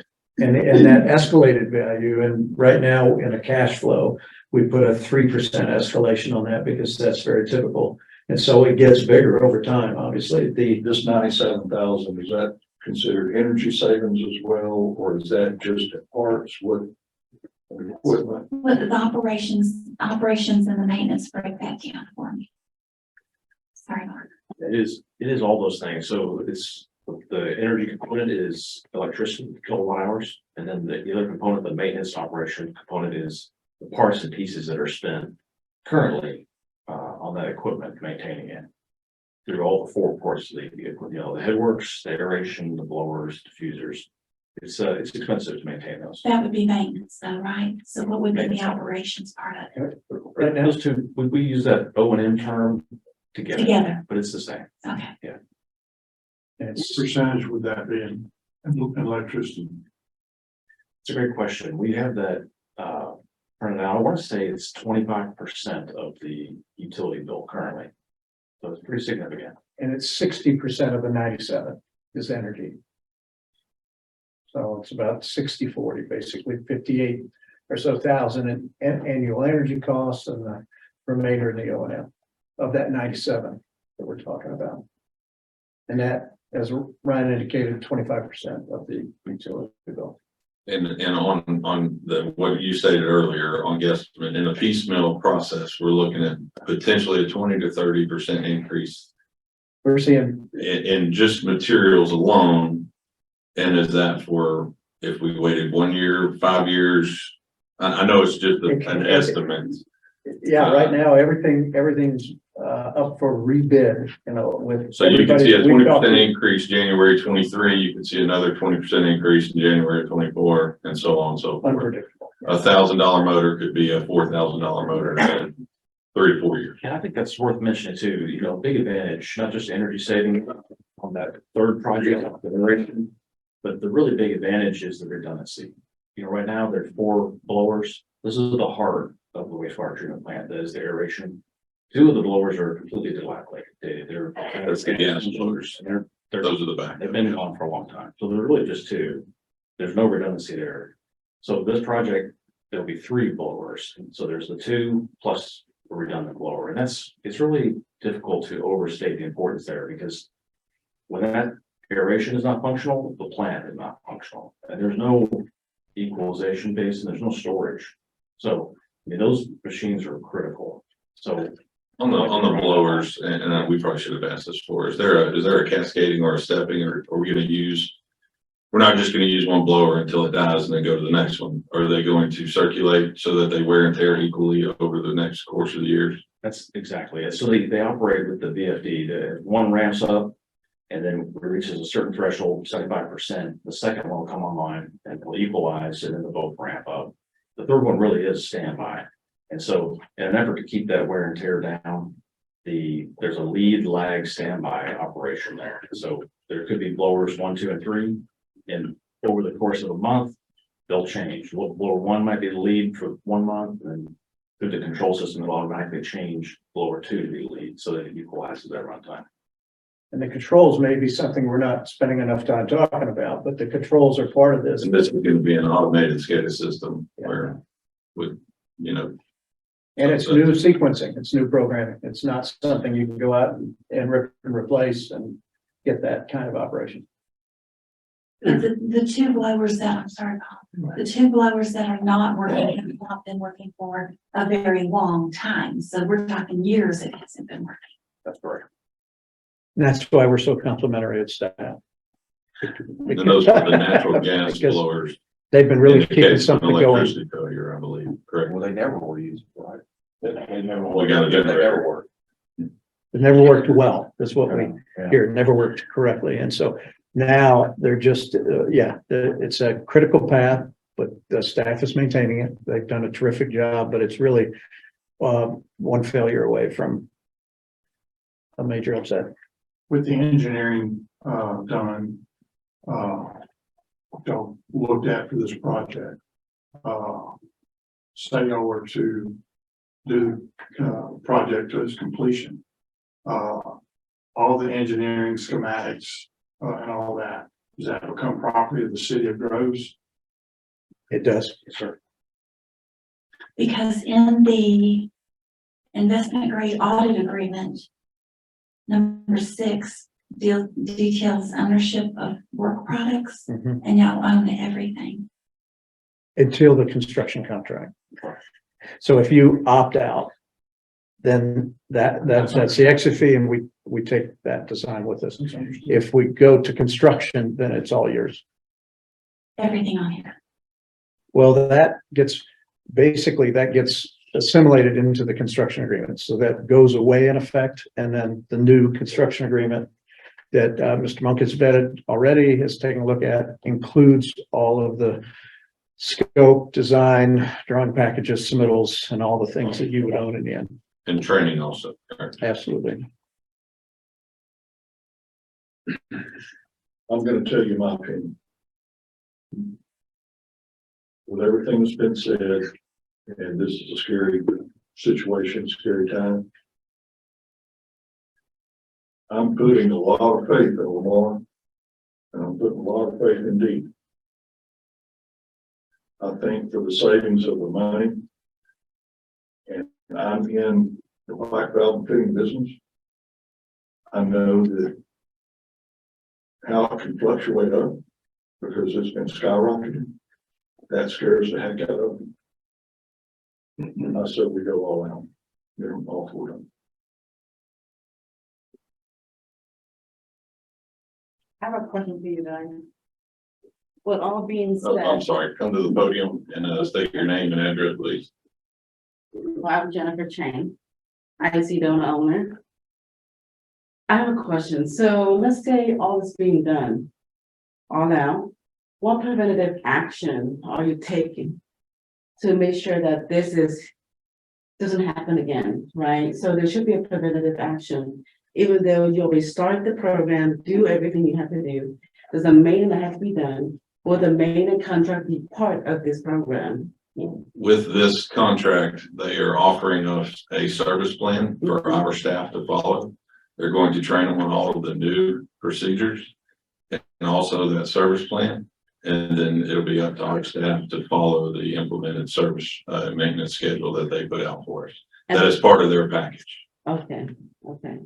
And then the dying question I need to ask before we start getting the scope of the design, the lookout, what review, what kind of due diligence did we do to say, okay, what did we do? What do we need? What's the problem? Who's the expert? Like you're mentioning, getting the opinion of the day-to-day worker, right? They want to do their job. They know better than anyone else to operate whatever they need to do. What is their opinion? Did we even hear them? Like, to hear their opinion, to see. We've had multiple meetings with the head operator and others. And they do the walkthrough, They've been working with Snyder for 2 years. okay. And all this being documented and everything. Originally, remember, there was 11 items on the scope, I believe, with a price tag of about 23 million. And according to Snyder and our employees, they worked it down to the most 4 critical components, which is what we're talking about today. And that happened over the course of the last 2 years. Okay, And it was so documented, and we've had meetings where they told us. the 4 critical component, right? So let's say it didn't work. Let's say one of them didn't work, right? It is guaranteed, right? And say the other 9 is not dependent or have any correlation to the 4. You see where I'm coming from? right? We have a warranty with our install, so if something was to not work, they would have to fix it. But I'm not following your line of questioning as far as. I'm just saying if there's 9 items that need to be fixed, right? But you only chose 4, the 4 critical part that need to be fixed, right? You pick 4 out of the If 9. something else in the plant was to go down, they would not be under contract for that. No, we would have to find another way to fix that. Okay, Because they're only gonna do the scope that we approve. For instance, the centrifuge. Yeah. $50,000 a year repair. That's not the scope. okay. All right, so I'm just saying that if we have 9 items and then if any one of the one that's not part of the 4, one of them fail, we spend $11 million. Here we go again, fixing the piecemeal of the thing that didn't get fixed, and we have to do another budget to do that. So what I'm saying is trying to say is if there's all the issue that deal with the plan, I don't know about plan, I'm just hearing what you guys are saying. It's my first meeting here. So I'm just saying that if this is the issue of this critical, the 4 critical, plus you have other critical items that's not part of the critical. What due diligence we do that this other 5 element Some of the will items, keep the plant going for the next 20 years? some of the items were wants versus needs. So they weren't necessarily critical path. They were, I'm gonna, accessories. Dewatering, for instance, so it's on the back end, all the post permit, but it was a great operational benefit and cost. But it wasn't critical to the operation and the permitting, and Yeah. that's So it's why not it's. accept- You know, yeah. So What is- I'm sorry. Go No, ahead. I interrupted you, I apologize. That's okay. And then What else is not in the scope? You said the centrifuge is not in the scope. The dewatering is not in the scope. What else is not in? the scope? There was, and I don't have Am I the. putting you on the spot? Yes, ma'am. I apologize. But we had some improvements in the potable water, in the water section, and then there was some structures related to the dewatering. But there were five other items. There were 9 in total that we presented probably 5 months ago, I guess. And that's where the feedback was, and this was the total, quite frankly, when we talked to staff, the dewatering and the stuff on the back end was more of a benefit to them because they spent a lot of time and effort, man hours on that piece.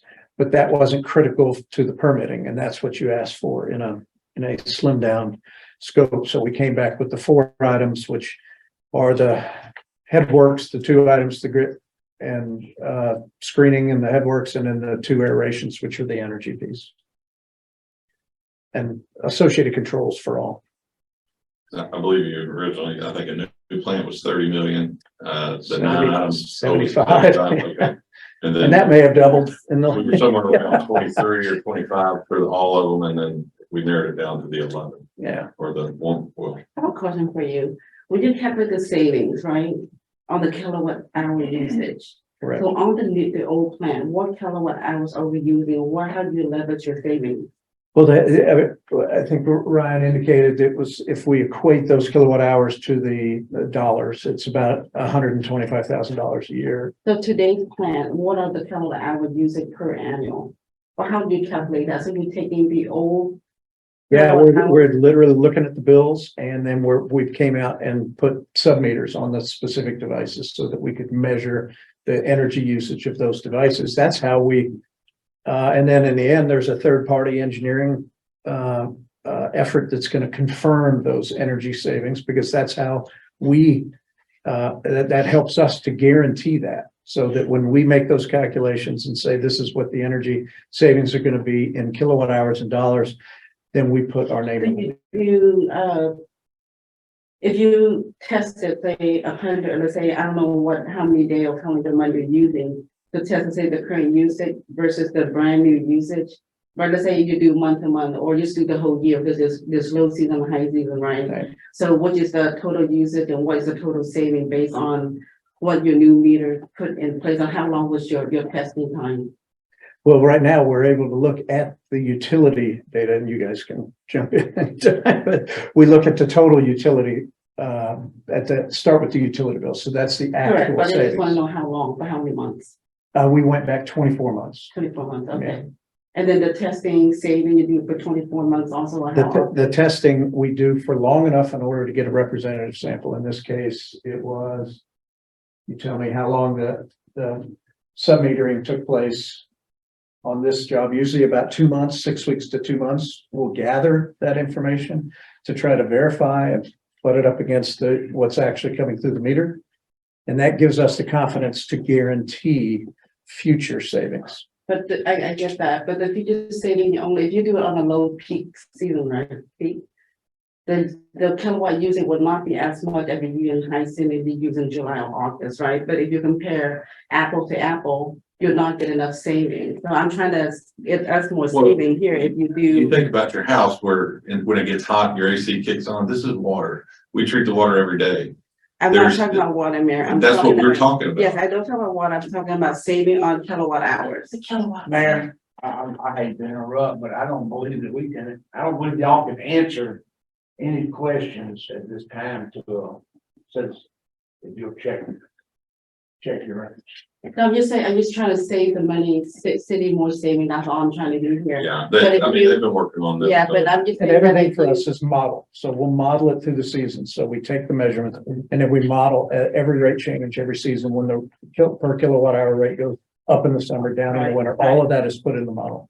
Okay. And then it's modeled 24 hours a day, right? So that in this case, the plant runs pretty consistently, but it still loads up and unloads, depending on the time. So, all right. Okay. Yeah, we need to move on.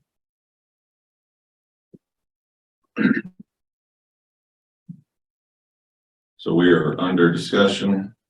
Mr. Benson, you made the motion. Would you like to amend it to include scope items? Would you like to take your motion back, let someone else make another motion? I'd like to take the motion back. Anybody else like to make a motion under this?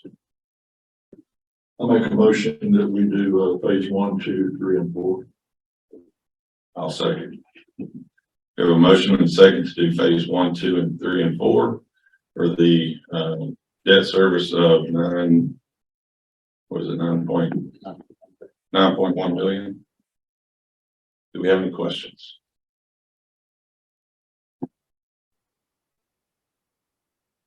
Any questions on the motion at hand? Being no questions, we'll vote on the motion. Mayor votes aye. Mayor Pro Tem Dugas. No, Councilmember Oliver. No. Councilmember Benzel. No. Councilmember McAdams. Yeah. Motion fails.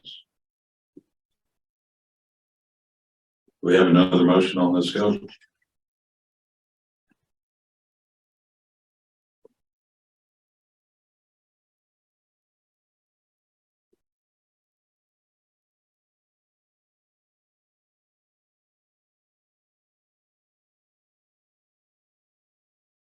I'll make a motion. We do 1, 2, 3, and 1, 2, and 3 for the amount of 7.1 million.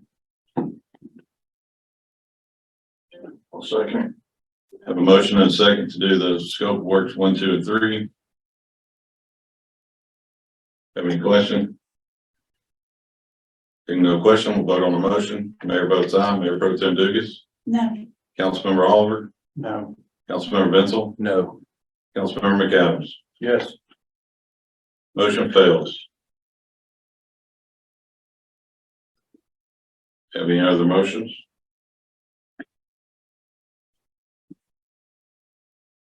Sorry, gentlemen.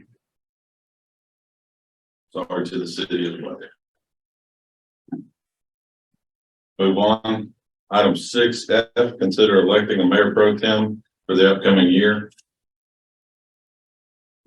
Yeah, I'm sorry, go ahead. I was gonna make a motion, consider electing a mayor pro tem for the upcoming year. Second. Have a motion and a second to elect the mayor pro tem for the upcoming year. Do you have any questions? In our rotation, it would be Councilmember McAdams.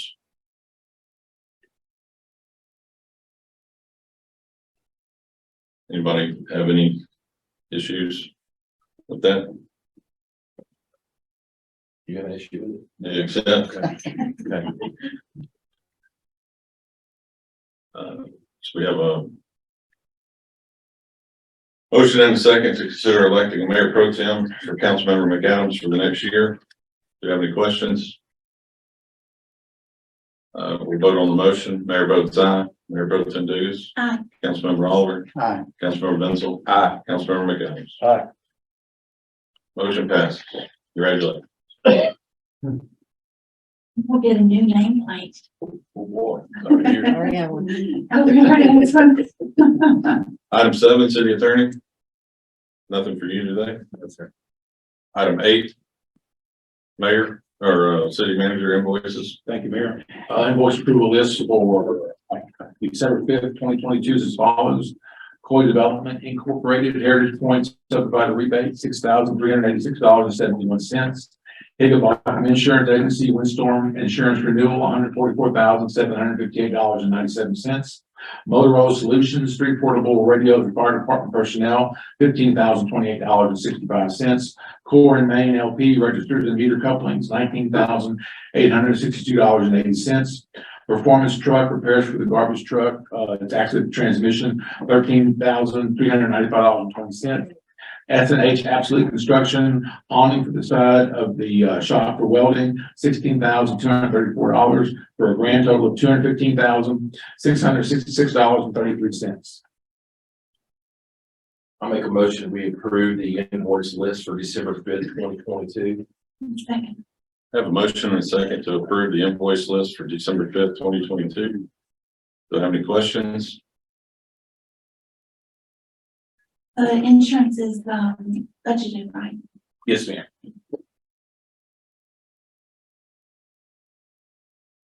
Any other questions? All right, being no other questions, we'll vote on the motion. Mayor votes aye. Mayor Pro Tem McAdams. Aye. Councilmember Dugas. Aye. Councilmember Oliver. Aye. Councilmember Menzel. Aye. Motion passes. Item 9, councilmember comments. I have a couple of them. Go for it.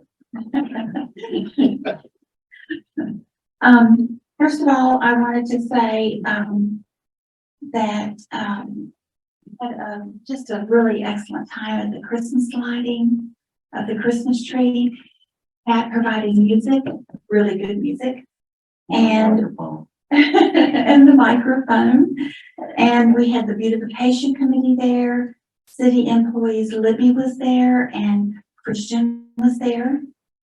The Chamber of Commerce, Betty was there, and then Nate and Khalees provided cookies and hot chocolate. Also, I was in the Christmas parade, decorated my truck and everything, and that was wonderful. I mean, there were so many people there, so many children. And that was a really nice time. I appreciated that too.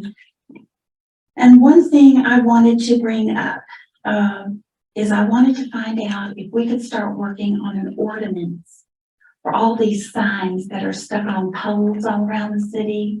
And these signs that are stuck everywhere saying, you know, we buy houses and has a telephone We number. have an ordinance. It's just. Well, I looked, but I couldn't Yeah, find there- anything there is- specifically for Yeah, that. there, I'm almost positive we have an ordinance because we pull them down, periodically as I tell the, property managers to do that.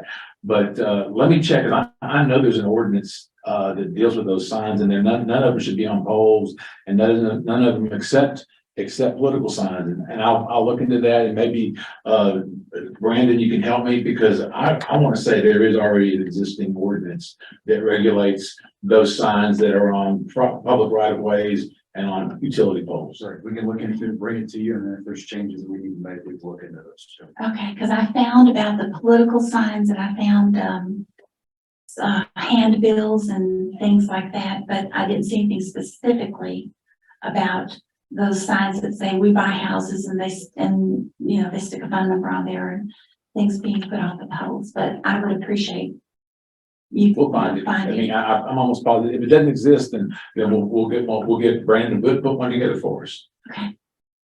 That's all I had to say. Any other council member comments?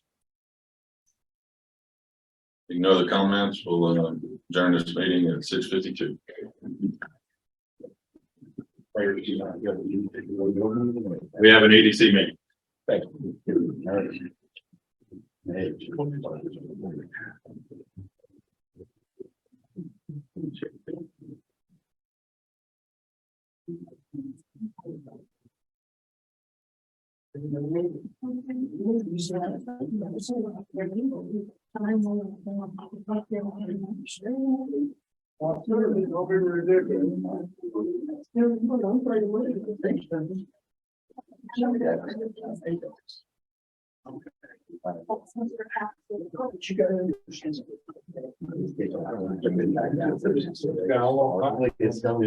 You know what? I'm just the best. I don't know. I don't know till I go out there and see. That agreement. Well, That's the agreement for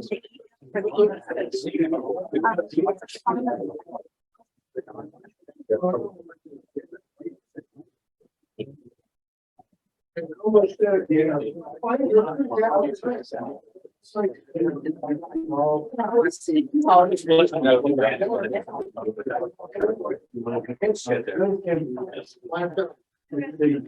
know you look like you're more out. Are you good?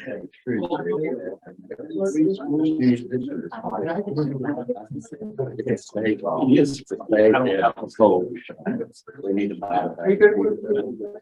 $5 fines. Maybe you'll. Yeah. We asked you to get us money. We get your money. Yeah. You gonna? Hey, you good? Really? I'm flattered. Thank you. What's that, big day? Buddy. I ain't the city clerk, I can tell you that. I ain't the city clerk. Okay, I'm better looking. That's the way it is. Don't tell her.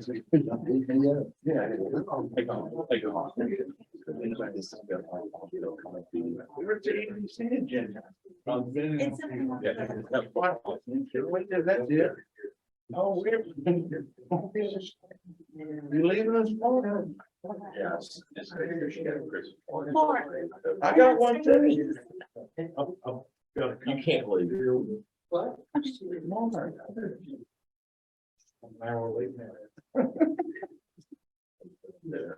all filling them big shoes, Mayor Pro Tem. I got one. I know, but I didn't realize our president had it put in. I forgot. Wait. Back. I'm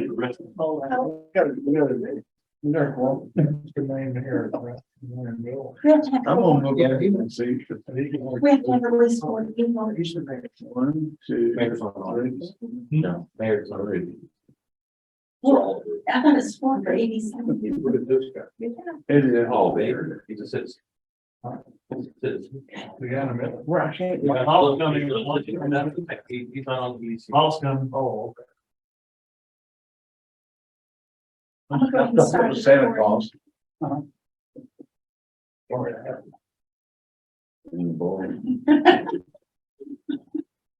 I can say something, but I won't.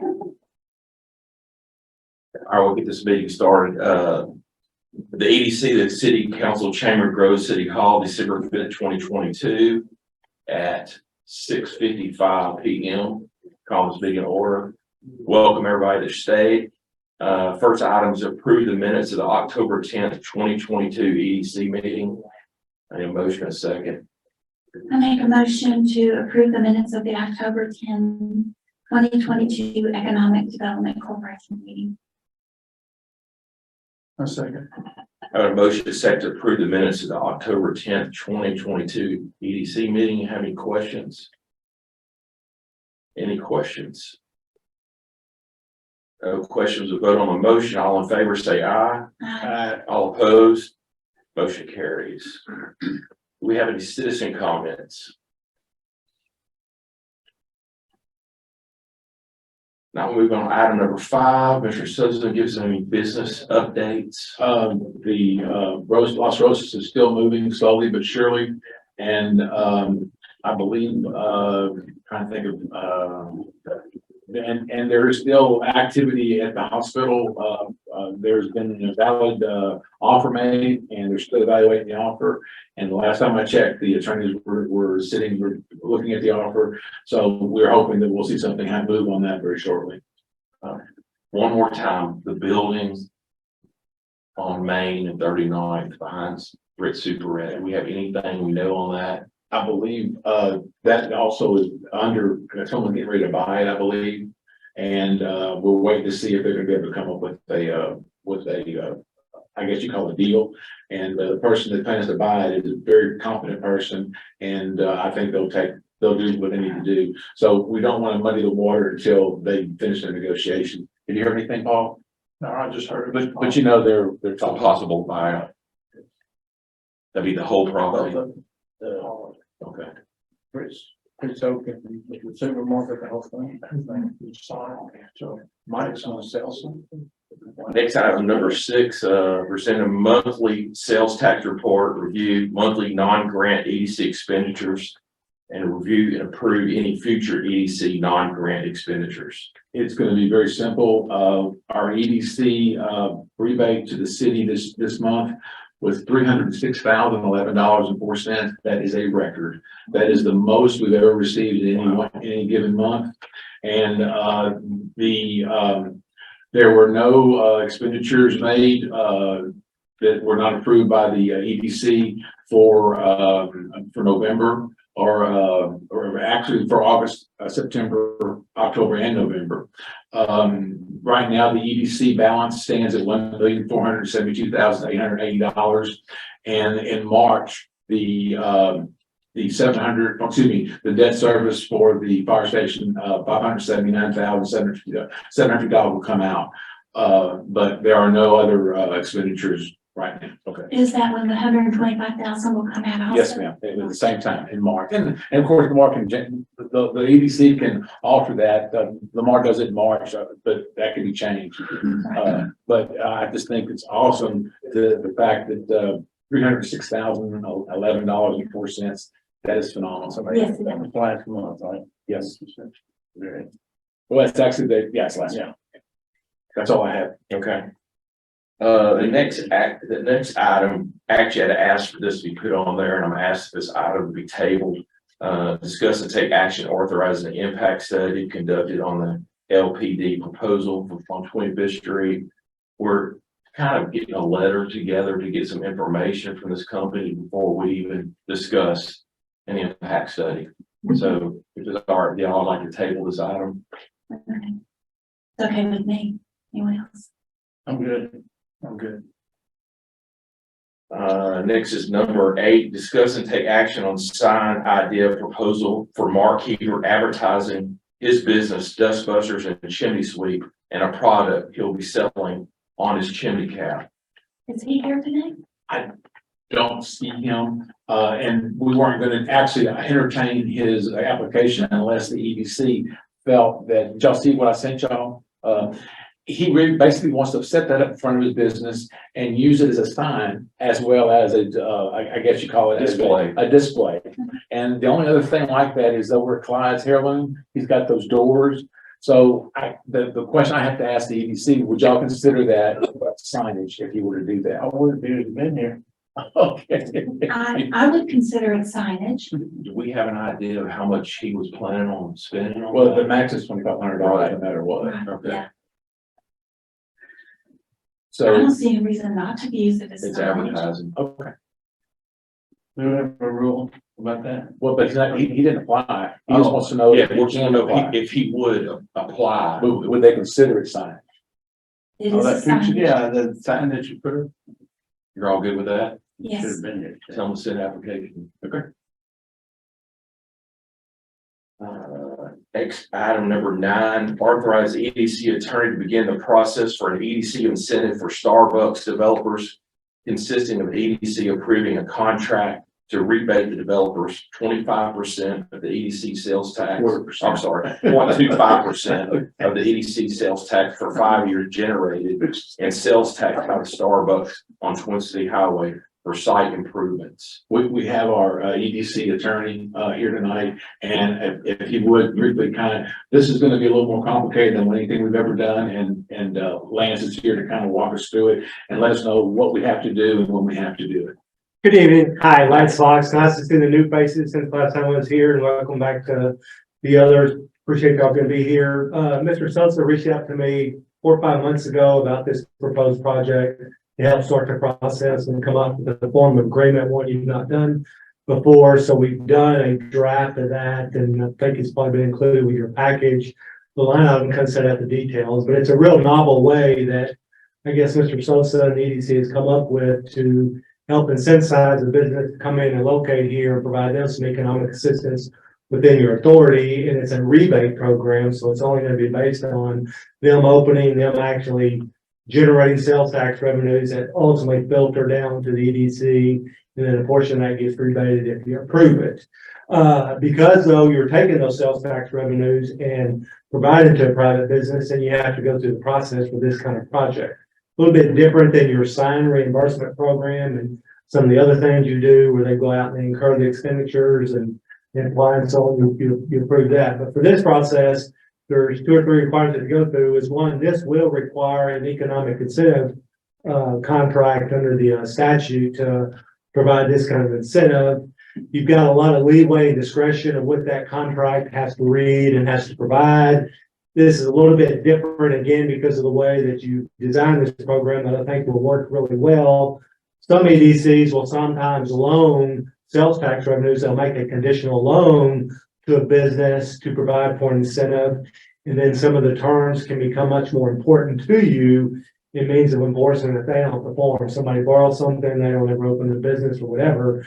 because this is gonna be filtering the sales tax revenues from, that they're gonna generate. You relay those incentives, but what the economic incentive contract covers under the statute is to provide for, one of the purposes to try to either retain or create jobs within the city. So one of the issues would be setting minimum standard, how many new jobs, or how many jobs will you create in the city? So it's up to you to set that target in the incentive contract. I don't think you want to set it too low, depending on what you're doing, because you're somewhat, that even though you're not binding yourself a president for the future, this comes up again, but that's something that this contract will have to set in, that Mr. Sosa can talk to the developer and so on, was reasonable. You would think with the Starbucks, there'll be a lot of jobs.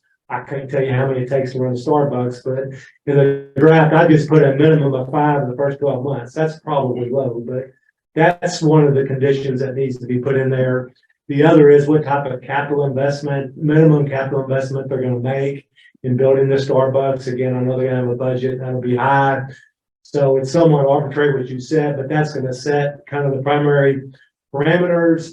And then it's also gonna have just some housekeeping items in there with annual reporting. Oh, one thing I did want to point out, even though it's not a requirement of the city under the incentive agreement, it will be a goal and objective for this project to hire as local as much as possible. You can't really set a minimum standard, but you can certainly make that a goal. And so this agreement provides that there's an annual reporting requirement during the rebate period. They will have to provide you with annual information on request and annually of the number of jobs, their payroll, their investment, local versus non-local, and so on, just as a way of putting in a record and how good a project this has been. But so you have before you that proposed agreement. I'm happy to share that if you hadn't already seen it with your city attorney, Mr. Monk, for his comments. It's going to have a lot of the typical provisions you would expect. Indemnity agreements from the developer, default provisions if they don't perform, what happens if they close down early. It's got in here, for some reason they sell within the rebate period of 5 years. It gives you an option to cancel the agreement. You may honor it to a new owner, but you're not required to once you enter into it, once they're actually up and running. Of course, the rebate won't come into place until they're actually up and running, generating sales tax revenues. One of the provisions I put in there that the 5-year period would start on the earlier of whenever they open for business or some date, just so you're not, this thing stretches out beyond a reasonable period. I think they would need to come back and, reapply. So we do the rebate at the end of each year? Yeah, well, that'd be up to you, but I think you only collect them, that's gonna be up to you on how you do it. But so, yeah, so you're not, from a management standpoint, of how much you want to have to oversee and make that rebate to them. And I think they did some projections, and it is some rebate. It's not a huge dollar based on what these projections are, but that's to be decided. The other thing, as far as the process, so is to coming up with this form of agreement, but legally now, because we're doing this, we have to do an economic incentive contract like this.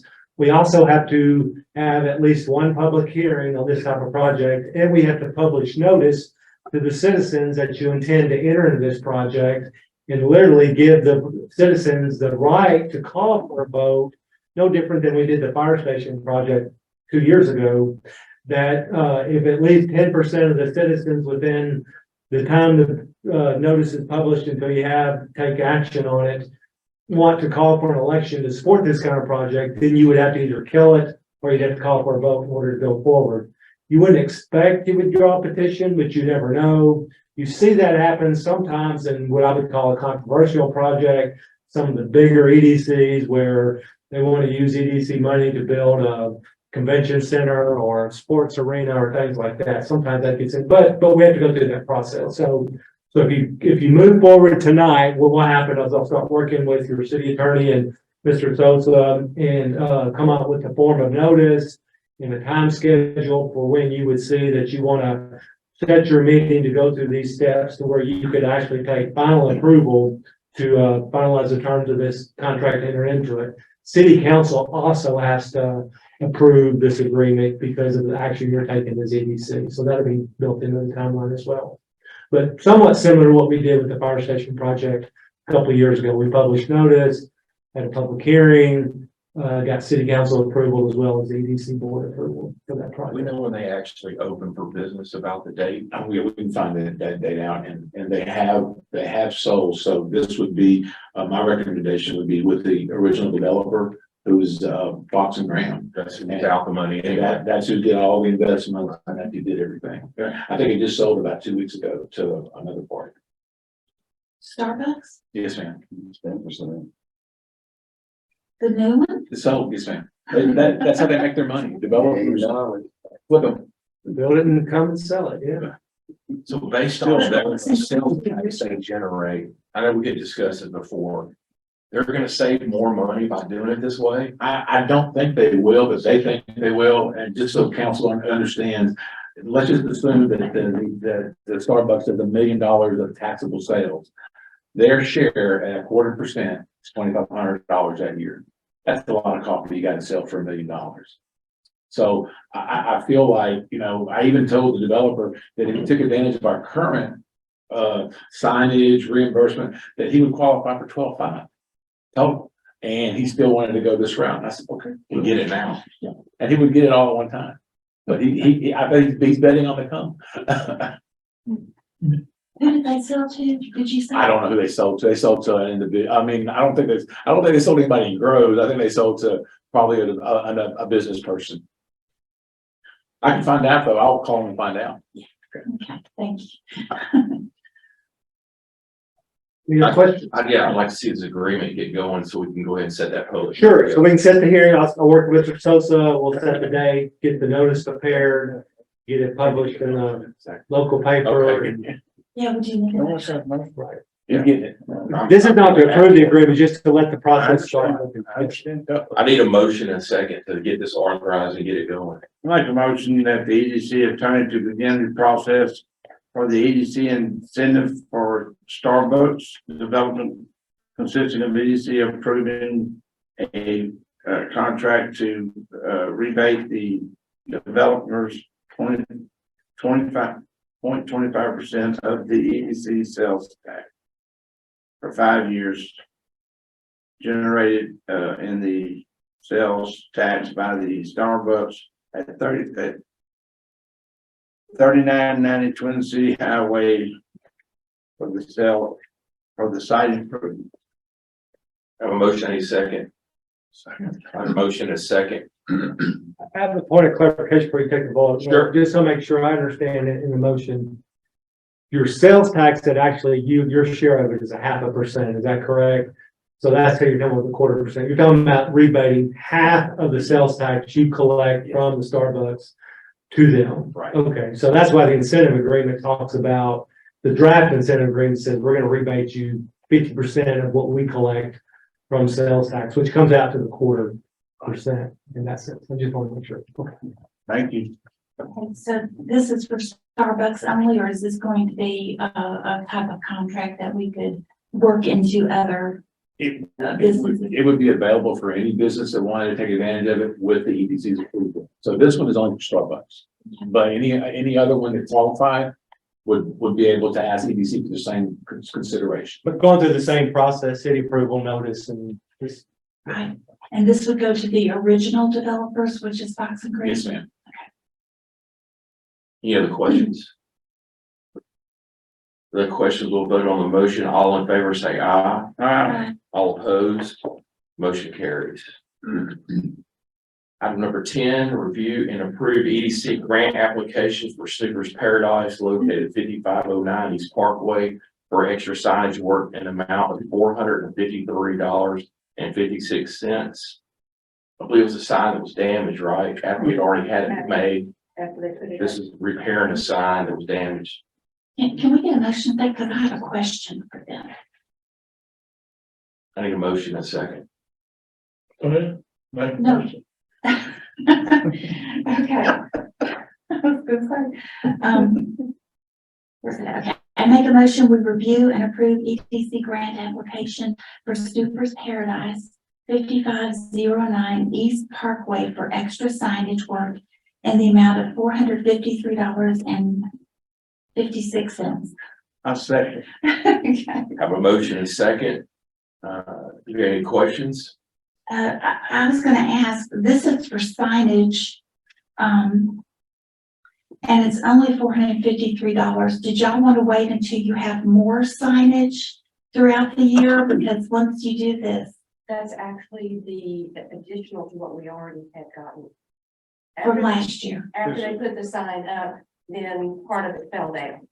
And they okay, had to come back and redo it. okay, I just wanted to make sure because, you know, you get it once a year, and so if there were going to be additional things, I just didn't want you I to, understand. okay. Was that signage that they received, was that in 2022 or is it on the new budget year? This is the balance of what they could have made out of the 2,500. Right? They only asked, so they only asked for 21 parties. Well, parties. this amount total to what they've received already equals 2,500. I understand that. So it's a different application. Is that correct? For a sign? Yes, correct. Completely different application. So make sure that we're not stepping over the bounds of what we've set right in the previous years. Right. It's a separate application. In fact, I'm the one turning the First time. application in. Nothing against anybody, I just want to make sure it's right. You are. I know what we agreed on. Right. And what we set forth for this. It's 25. So was it a defect in the sign? They said it had to do with weather. So it was too little to claim on insurance, You okay? got it. Any other questions? Not, we'll vote on the motion. All in favor, say aye. All opposed? No, Everyone opposed, motion carries. Next item is number 11, review and approve EDC grant application for Icy Donuts located at 3855 Main Avenue for signage in the amount of $2,500. I make a motion, we review and approve EDC grant application for Icy Donuts, Inc., 3855 Main Avenue for signage in the amount of $2,500. A second. Have a motion, a second to review and approve EDC grant application for Icy Donuts for $2,500. How many questions? I also turned in that application. this is a new sign? Yes.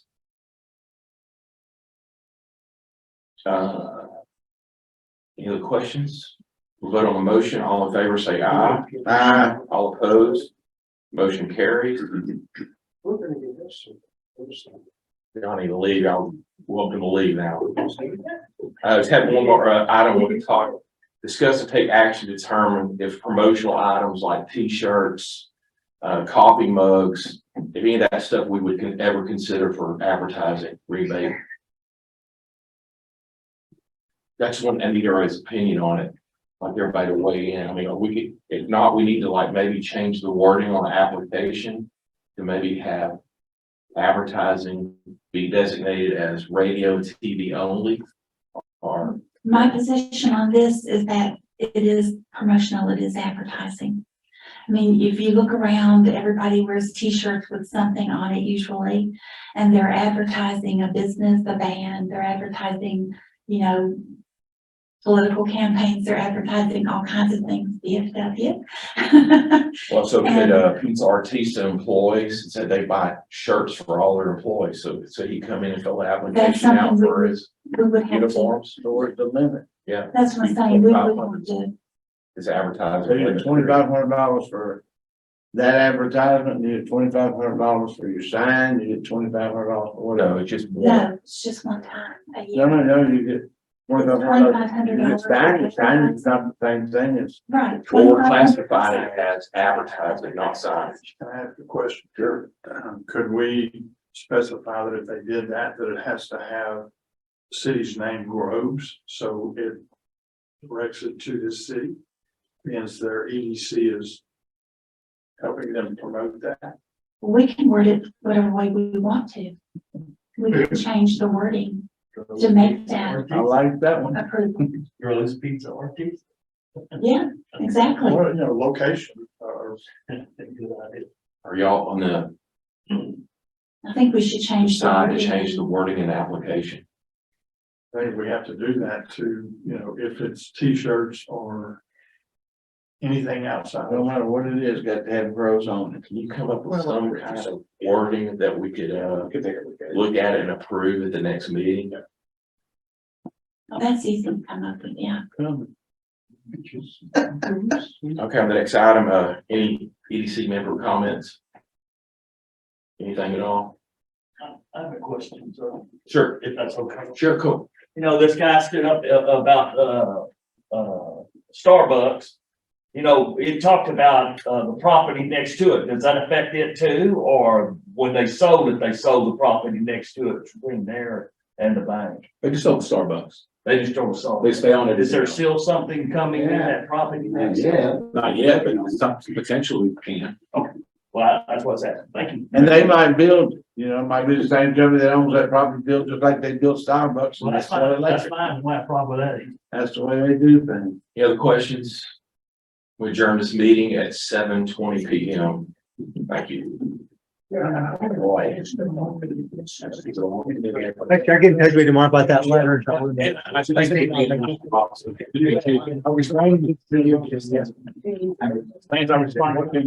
I know, I could pull up my phone and yell it out. Thank you, we're get it on. I'm